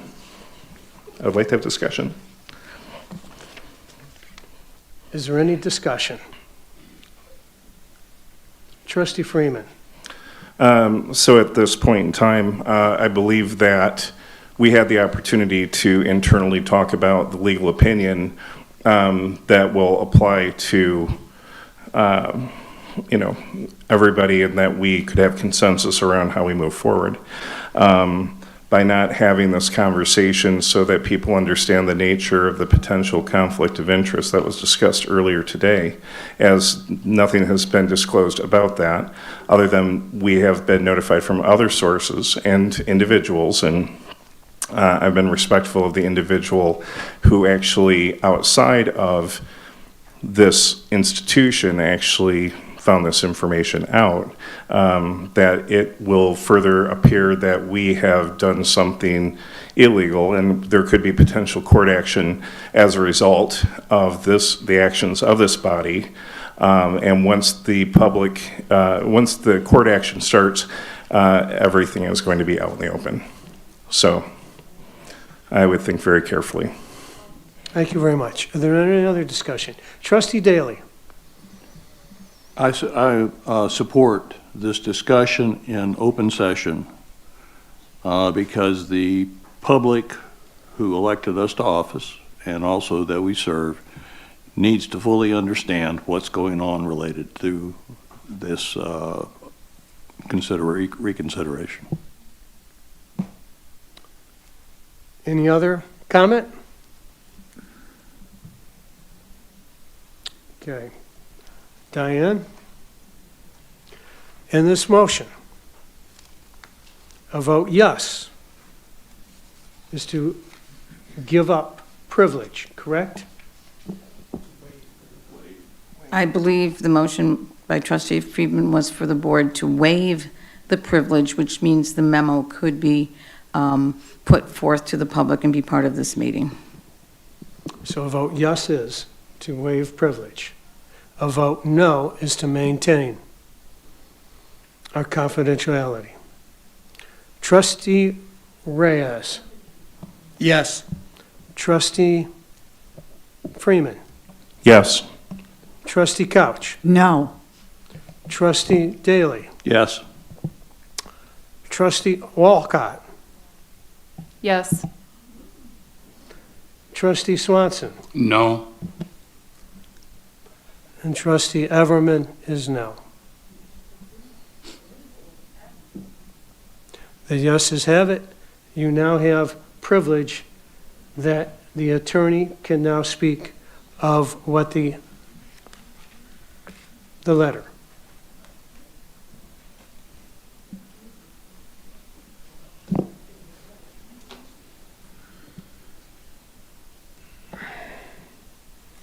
Are you asking me to provide my legal opinion with respect to the issue that's... Yes, as if we were in closed session. Excuse me, Mr. Chair, there actually is not a motion on the floor. There's not a motion on the floor. No, there is not a motion on the floor. First, there was a motion to go into closed session. That wasn't linked to anything else. So there needs to be a motion about what, there needs to be a motion on the floor. Okay, so So I think what she's saying is if somebody makes a motion for the purposes of reconsidering the decision made in the November 25th meeting and is seconded, then you would then open it for discussion, and at that point in time, I would then provide my comments. So moved. Second. So we have a motion and we have a second. Now,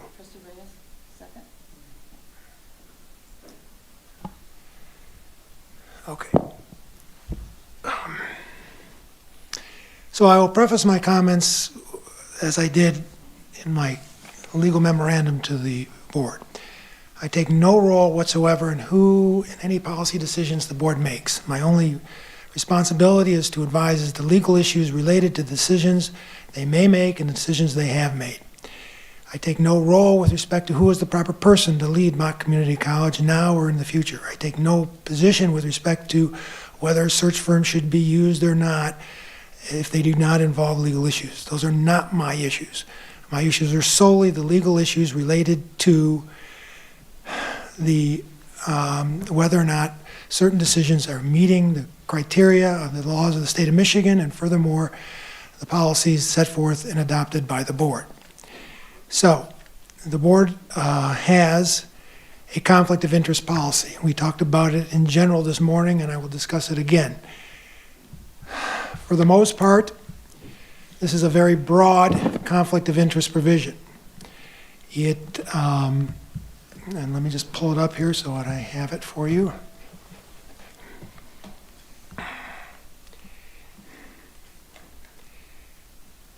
Board members must avoid any conflict of interest with respect to their fiduciary responsibility. A board member shall be considered to have a conflict of interest as the board member or other person in a familiar or otherwise significant relationship to the board member has existing or potential financial or other interests which impair or might reasonably appear to impair the board member's independent, unbiased judgment in the discharge of his or her responsibilities to the college. My legal opinion was that this is a very broad conflict of interest provision in that it covers not only actual conflicts of interest, but potential conflicts of interest, which actually impair or might reasonably appear to impair a board member's independent, unbiased judgment. There's a significant distinction between actual impairment and what might reasonably appear to impair a board member's judgment. That means that a board member could say, it's not affecting me, we believe them, but if in an objective manner, that could be read as impairing the board member's independent and unbiased judgment, that would be a conflict of interest. This is the conflict of interest provision that the Mott Community College Board of Trustees has adopted and accepted. This is what directs their conduct. So, the problem that occurs is if there is a vote, and there is a vote where a conflict of interest exists. I have found cases in Michigan indicating, both from the Michigan Supreme Court, indicating that if a vote is taken when a conflict of interest exists, the vote is void. Furthermore, and I can read a language from a case called Woodward versus City of Wakefield. It says, it is universally recognized that it is improper and illegal for a member of a municipal council to vote upon any question brought before the council in which he is personally interested. Statutes frequently prohibit a member of a municipal council from taking any part in any action in which he is personally interested, and if the statute is violated, the action of the council must be avoided without regard to actual fraud or whether it was beneficial to the municipality. While that case involved a statute, this involves your own policies, which in my mind has similar consequences. So, Section 6 of Policy 1361 provides the following if a conflict of interest exists. It says all board members have the responsibility to ensure that the board is made aware of situations that involve personal, familiar, or other business relationships that could be of concern to the college. Again, this doesn't necessarily mean that an actual conflict exists. It simply means that there is a disclosure requirement if there is, it could be, quote unquote, of concern to the college. Again, this steps away from the actual ruling as to whether or not somebody actually has a conflict. It's simply the only standard is whether it could be of a concern to the college. So disclosure is mandatory under your guidelines in that circumstance. This obligation of disclosure applies to all board members, not just the board member that has the conflict of interest. There's nothing in this policy that limits it solely to the board member. So if another board member becomes aware of this potential conflict or something that could be of concern to the college, they have to bring it forward as well. There is no requirement of a written complaint to bring this matter to the full board's attention. There is a provision in the bylaws, in the policies, Section 7, which indicates that a board member, that when there is a complaint, it can be brought to the attention of the chairperson, and the chairperson can investigate it and the like. Whether the chairperson investigates it or not is not determinative of if there is a conflict or not. The responsibility of the chairperson to review compliance does not remove the fact that a conflict may or may not exist as defined in your board policies. So, this matter, a matter was brought to my attention that Ms. Couch's daughter, Dana, and I apologize for her last name, has an interest, is either a realtor or has an interest in a realty firm. It was also brought to my attention that Shonda Richardson Snell had retained Dana for the purposes of purchasing a new home in the Genesee County area. The standard arrangement of any type of situation is that a financial benefit would go to Dana and or her realty firm, which therefore could trigger, and since Dana is a family member of Trustee Couch, this therefore could trigger the provisions of the conflict of interest policy. My investigation included talking to Dana as well as to Ms. Couch And these facts were confirmed to me in my discussion with them. Ms. Couch took the position that since there was no Mott money being forwarded, that this was not a conflict of interest. Under the conflict of interest provisions, it does indicate that if there is a question, that the board member should talk to the attorney. She did talk to me about it. I advised her that I felt a conflict of interest existed despite her feelings to the contrary because of the breadth of the conflict of interest provision that exists in your policies. With that being said, the matter was discussed with the chairperson at the November 18th meeting. A discussion was made about putting on the agenda Ms. Couch's motion to hire Shonda Richardson Snell as the permanent president. I advised the chairperson at that time that if that were to take place, he needed to raise the conflict of interest issue and he needed to place that on the agenda. Eventually, he chose to not put the matter on the agenda to hire Richardson Snell, and therefore he did not put on the agenda either the issue of the possible conflict of interest. At the meeting of the 18th, the motion was made by Ms. Couch. The chairperson did not intercede and did not seek to enforce as is his obligations under 1320, to enforce your policies by indicating that a conflict existed and she should not vote. The vote was turned down and it did not pass.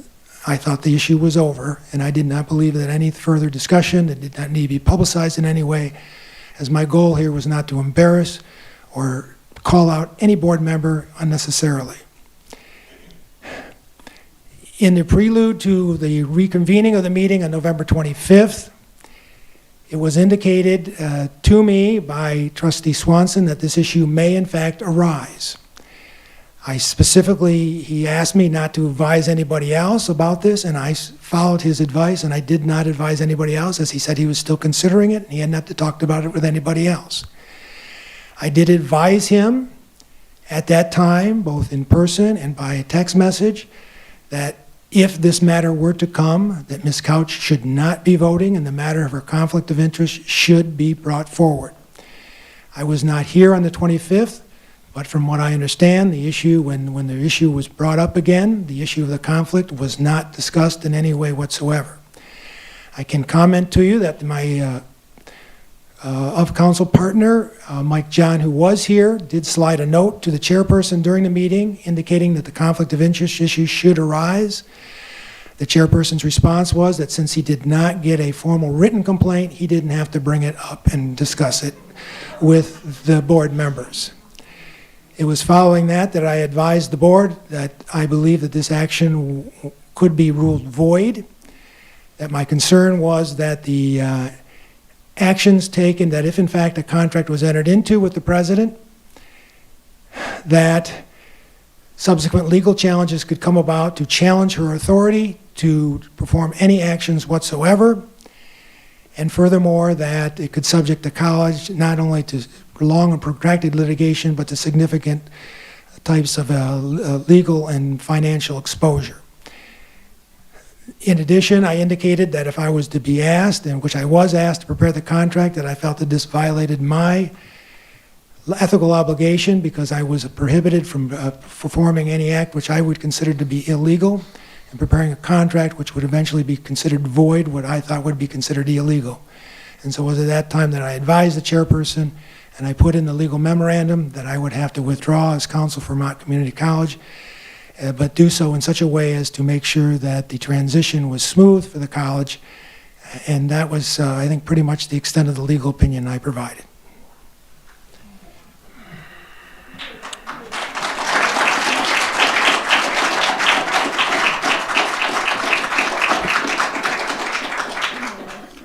Trustee Freeman. So from what I gather, people who knew about this conflict, obviously Trustee Couch, from what we understand, Trustee Everman, and then Trustee Swanson all knew about this. And Shonda, were you aware of this potential conflict as well? I had not read that memo, no. And no, I did not understand all of this background that had been going on. So you did not have a conversation with our board attorney where you asked for a copy of that policy to verify the accuracy of the policy? A conversation with Bill Brickley. I don't recall. I'm just asking you, did you have a conversation with Bill Brickley asking, where you were asked whether or not this was a relationship that you had, and did you? I didn't have a conversation with Bill Brickley. You never had a conversation, you never talked to Bill Brickley and asked for a copy of that policy on our conflict of interest? I did not have a conversation with Bill Brickley about this. Bill Brickley, can you verify this? Well, I don't know what she means by conversation. I did receive a text from the interim president asking me what the policy number was. I responded with 1361. Thank you. Thank you. So you didn't have a conversation, but you had a text? That was in regard to that's the conflict of interest policy. Because of the forms that were provided for the trustees as well as for me to sign. That's a coincidence. Those forms those forms were recently distributed.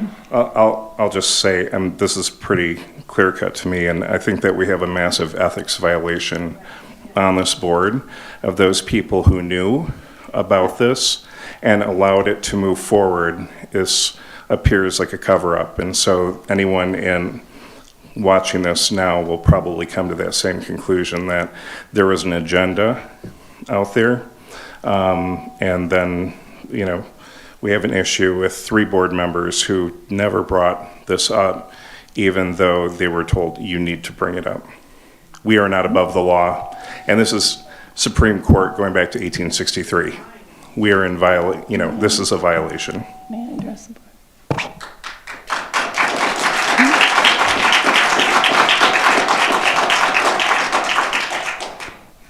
So I agree with you, and I was not aware of this instruction or the memo from Bill Brickley in regards to what his advice had been, or even that it had gone to such a level of where the instructions had been given to the chairman that were ignored, and I was not aware of that background. Mr. And Chair. I also have never been asked whether or not I would accept any appointment. I have not been asked as to whether or not it is something that I would move forward with. I have never been, no one's ever asked. This is all just transpiring. And my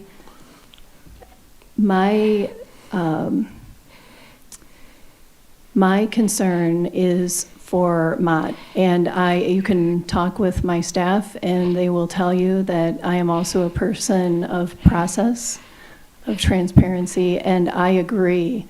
And as I listen to the input from faculty and other staff and community, I agree that a process should be followed.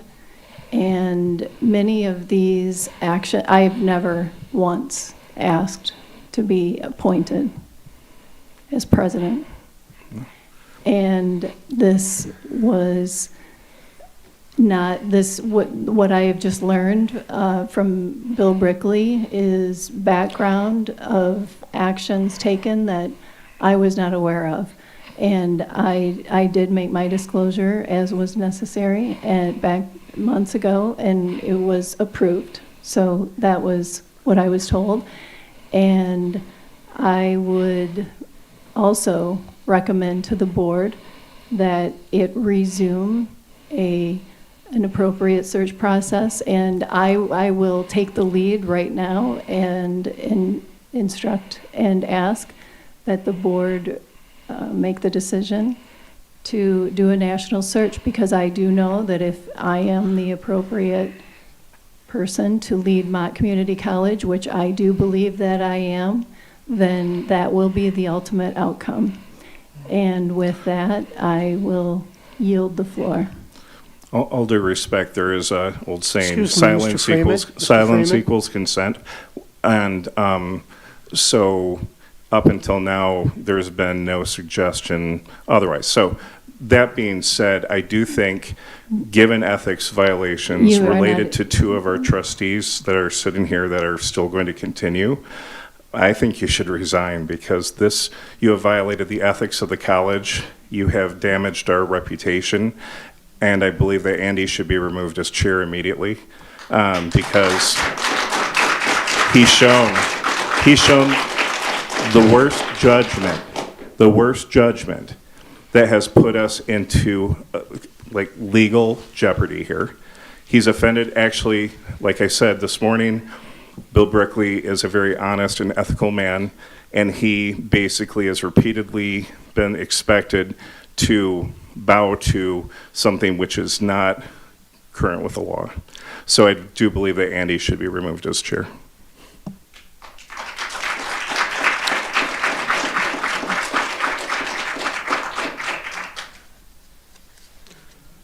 Mr. Chair, I have a question to Mr. Brickley. Is it true that when we call you or speak to you that there is the attorney-client privilege between us? Yes, when we talk about matters related to the Board of Trustees and Mott Community College, there's attorney. I guess my only question would be, earlier, you had mentioned in the first meeting, you had mentioned something that Andy had said, and you knew about it, and my question is, how did you know about it? The only way you did is the speaking with Bill. And then, Michael, you had just said the same thing. You said, are you sure you didn't speak to Bill about this issue? How do you know this if Bill is not supposed to be saying those things? The memo that we had, I was able to call and ask for clarification from Bill. In no way did I actually I didn't share it with anybody outside of our attorney, and we can ask the attorney questions. And I asked Andy the timeline of his knowledge of this, if he had been informed. He is the one who indicated that he had made an initial ruling in September regarding this issue, and then again indicated that he had made an additional ruling. So it was his words. I was asking questions.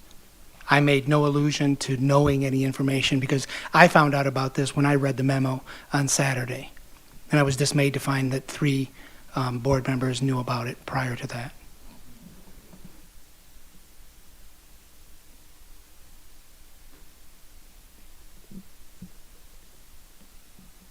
Anyone else?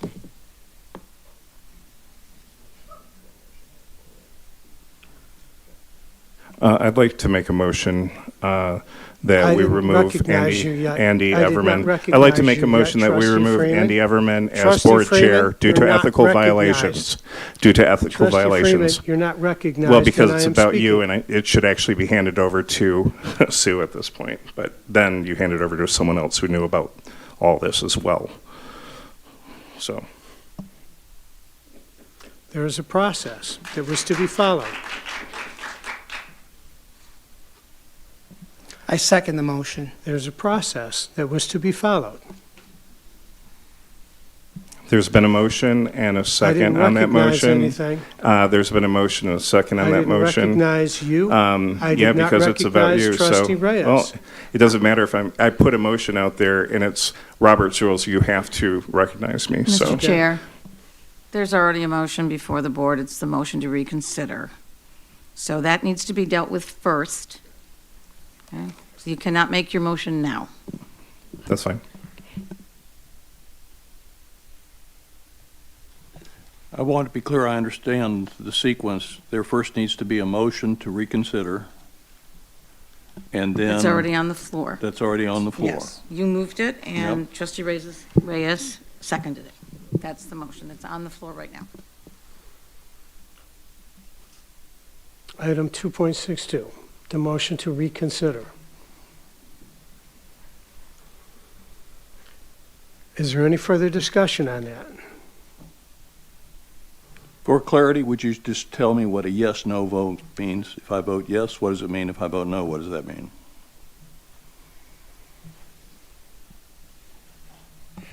If you vote yes, you're voting to reconsider the decision. If you vote no, you're voting not to reconsider the decision. Thank you. So the motion was made by who, Diane? Trustee Daley made the motion, Trustee Reyes seconded it. Okay. Trustee Daley, were you on the prevailing side? I'm sorry, what? And were you on the prevailing side?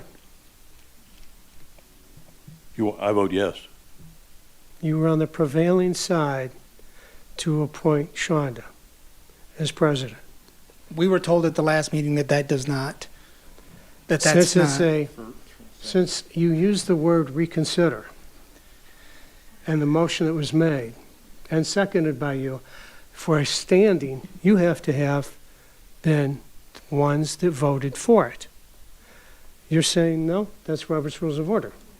No, it's not. We had this discussion on the 18th meeting.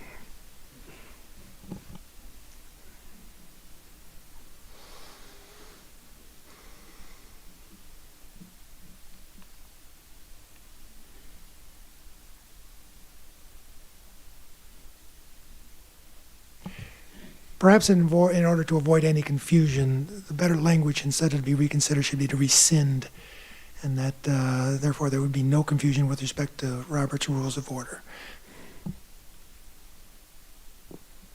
So moved. We have a motion already on the floor. It has to be removed. So, Be amended. It can be amended. It can be amended, but you don't want to withdraw your second? Okay. So you've made a motion to rescind, and you And seconded. I'm seconding. Okay. Okay.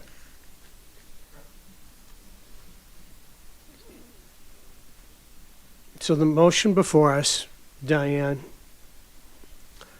as I understand it, is to rescind the board's decision of November 25th, 2024. Yes, as restated, it's a motion to rescind the board's decision of November 25th to hire Shonda Richardson Snell as president. So a vote of yes would be to rescind that decision. A vote of no is not to rescind it. Mr. Chair, are we going to hear from the lady from the Butzel Law Firm tonight? Lynn, can you come forward so you can explain to us what your investigation has found?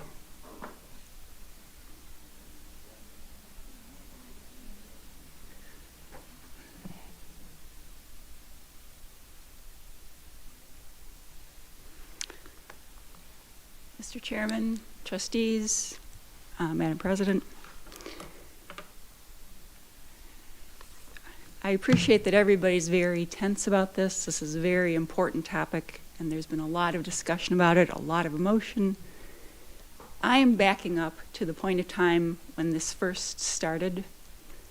The first step in this process that I understand was that Ms. Richardson Snell approached Mr. Everman to let him know that she had retained a realtor, and the realtor happened to be the child of a board member. At that point in time, when you turn to the board's written policies, the question is, what do you do next?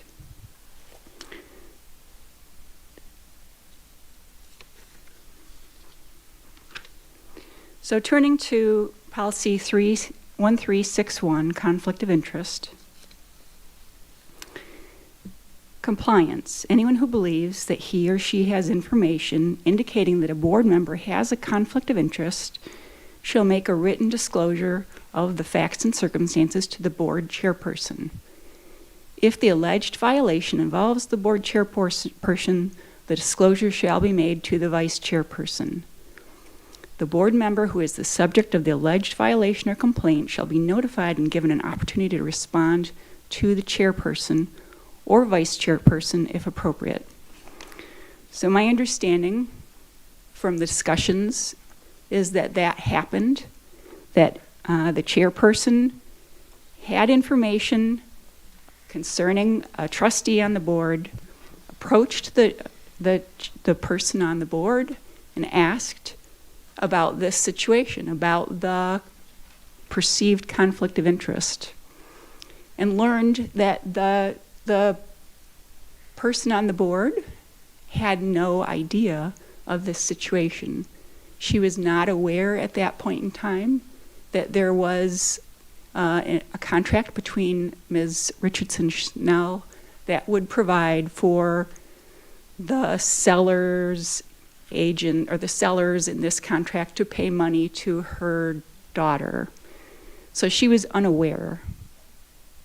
Circling back to the first paragraph of the conflict of interest statement, it says, it is very broad. Mr. Brickley is correct. It is a broad statement. It does say a board member shall be considered to have a conflict of interest if the board member or other person in a familiar or otherwise significant relationship to the board member has existing or potential financial or other interests which impair or might reasonably appear to impair the board member's independent, unbiased judgment in the discharge of his or her responsibilities to the college.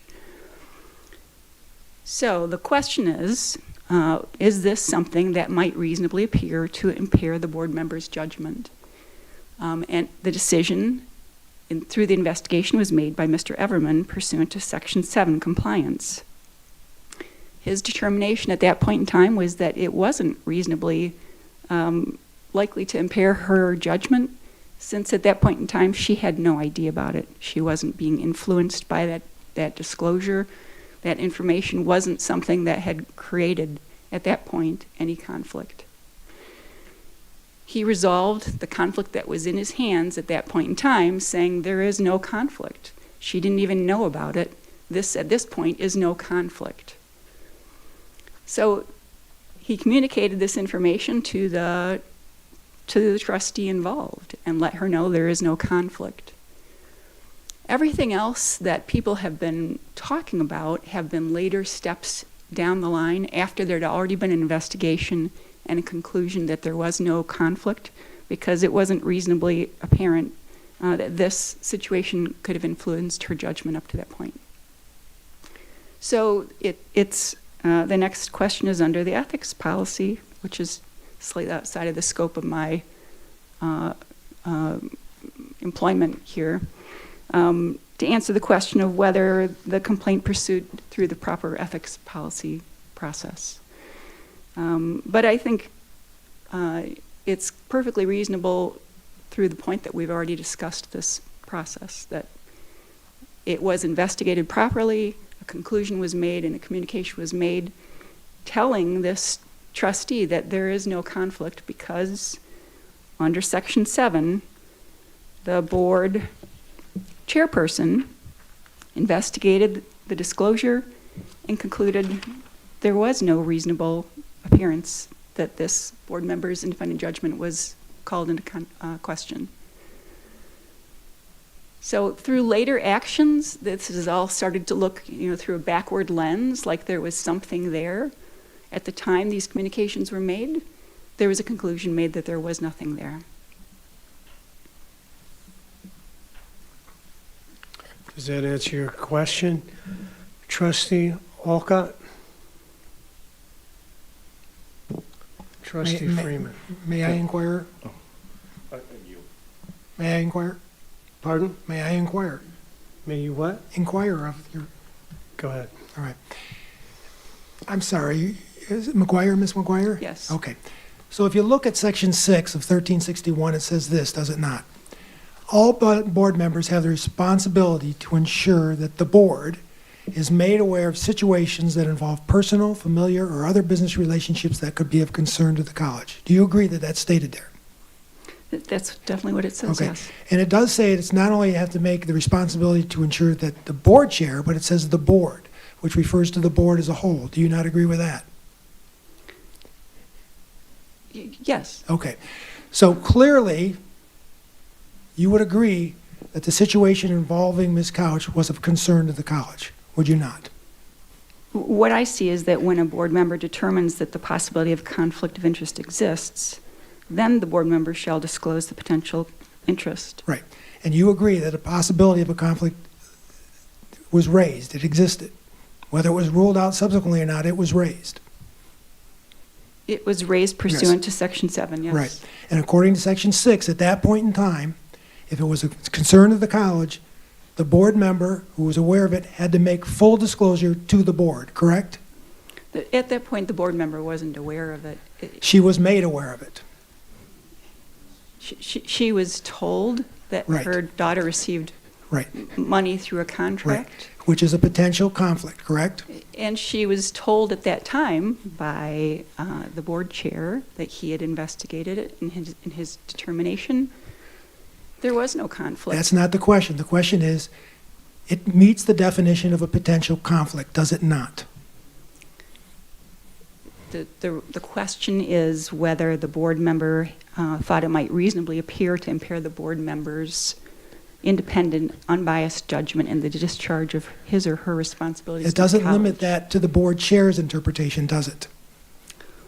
Well, Section 7 says that's the process. In the That's definition of a defined. conflict, it does not limit it solely to the board chairman's interpretation, does it? In the first paragraph, the question is whether a board member shall be considered to have a conflict of interest. So I want to give you a hypothetical here. And then you Let- ask who makes that determination. Let's assume that each of these board members were considering a contract to issue to somebody to do some work at the college. And each of these board members took $5,000 from this contractor. Would you agree that that would be a conflict? Yes. Okay. Let's say the chairperson resolved that and said, I don't think there's a conflict here, so I'm not going to bring it forward. That doesn't resolve the conflict, does it?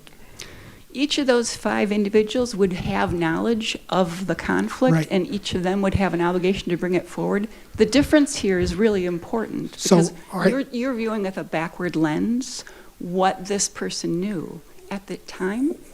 Would you agree that I'm basing it solely on what I've been told. So would you agree, based upon what you were told, that as of November 25th, the date the vote was taken, Ms. Couch was fully aware of the situation?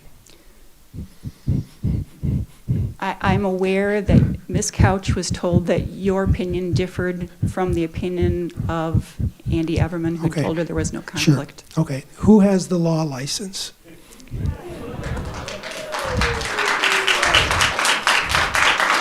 The next,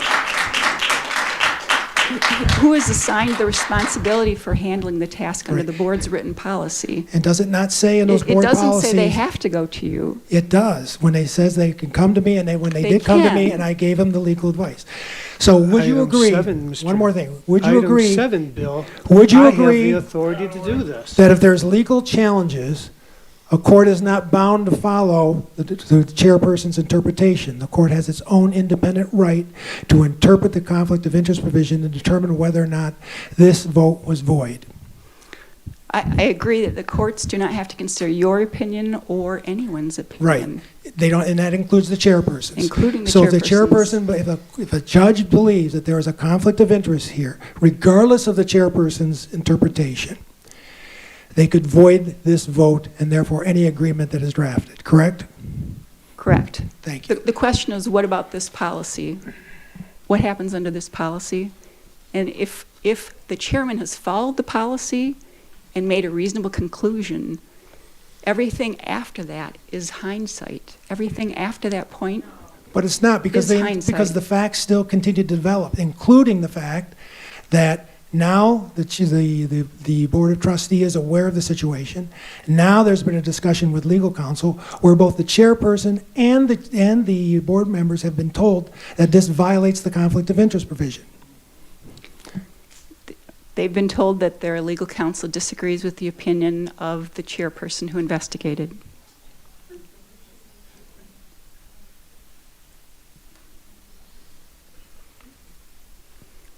All right.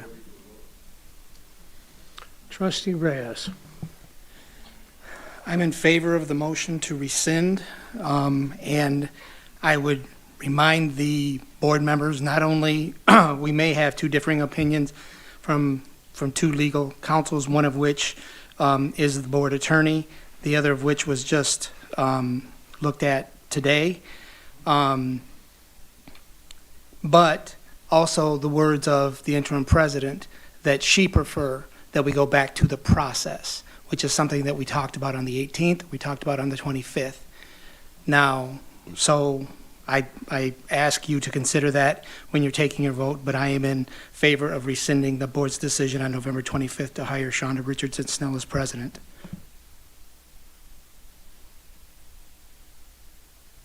Don't go away. Any other questions? We have a motion on the floor. Diane, would you read that motion? It's a motion to rescind the board's decision on December 25th, 2024 to hire Shonda Richardson Snell as president. So a yes would be to rescind that decision, and no would be not to rescind the decision. Okay. Roll call vote.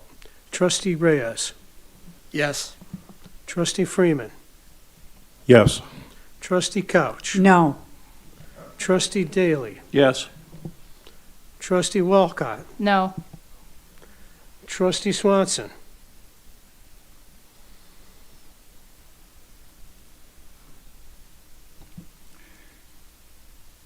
Due to the fact that I still think Shonda's can lead this college, but due to the fact that she has said that she wants to revert to the process, it's a very hard decision.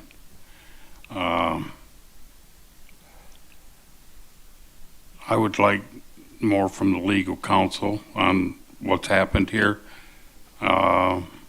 before I vote, so I'm going to abstain.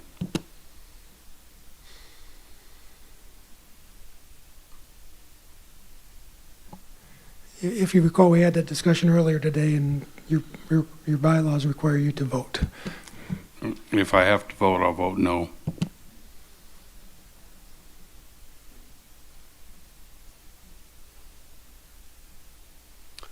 Trustee Overman, I vote no. Motion fails. I'd like to make my motion now that we remove Andy Everman as board chair. It's not on the agenda. Second. It's not on the agenda. It's out of order. Is there anything else to come before the meeting tonight? Seeing nothing else on the agenda, the meeting's adjourned. You've opened us up to lawsuits. Yeah. That's all that you've done tonight. And now the media is here as well, so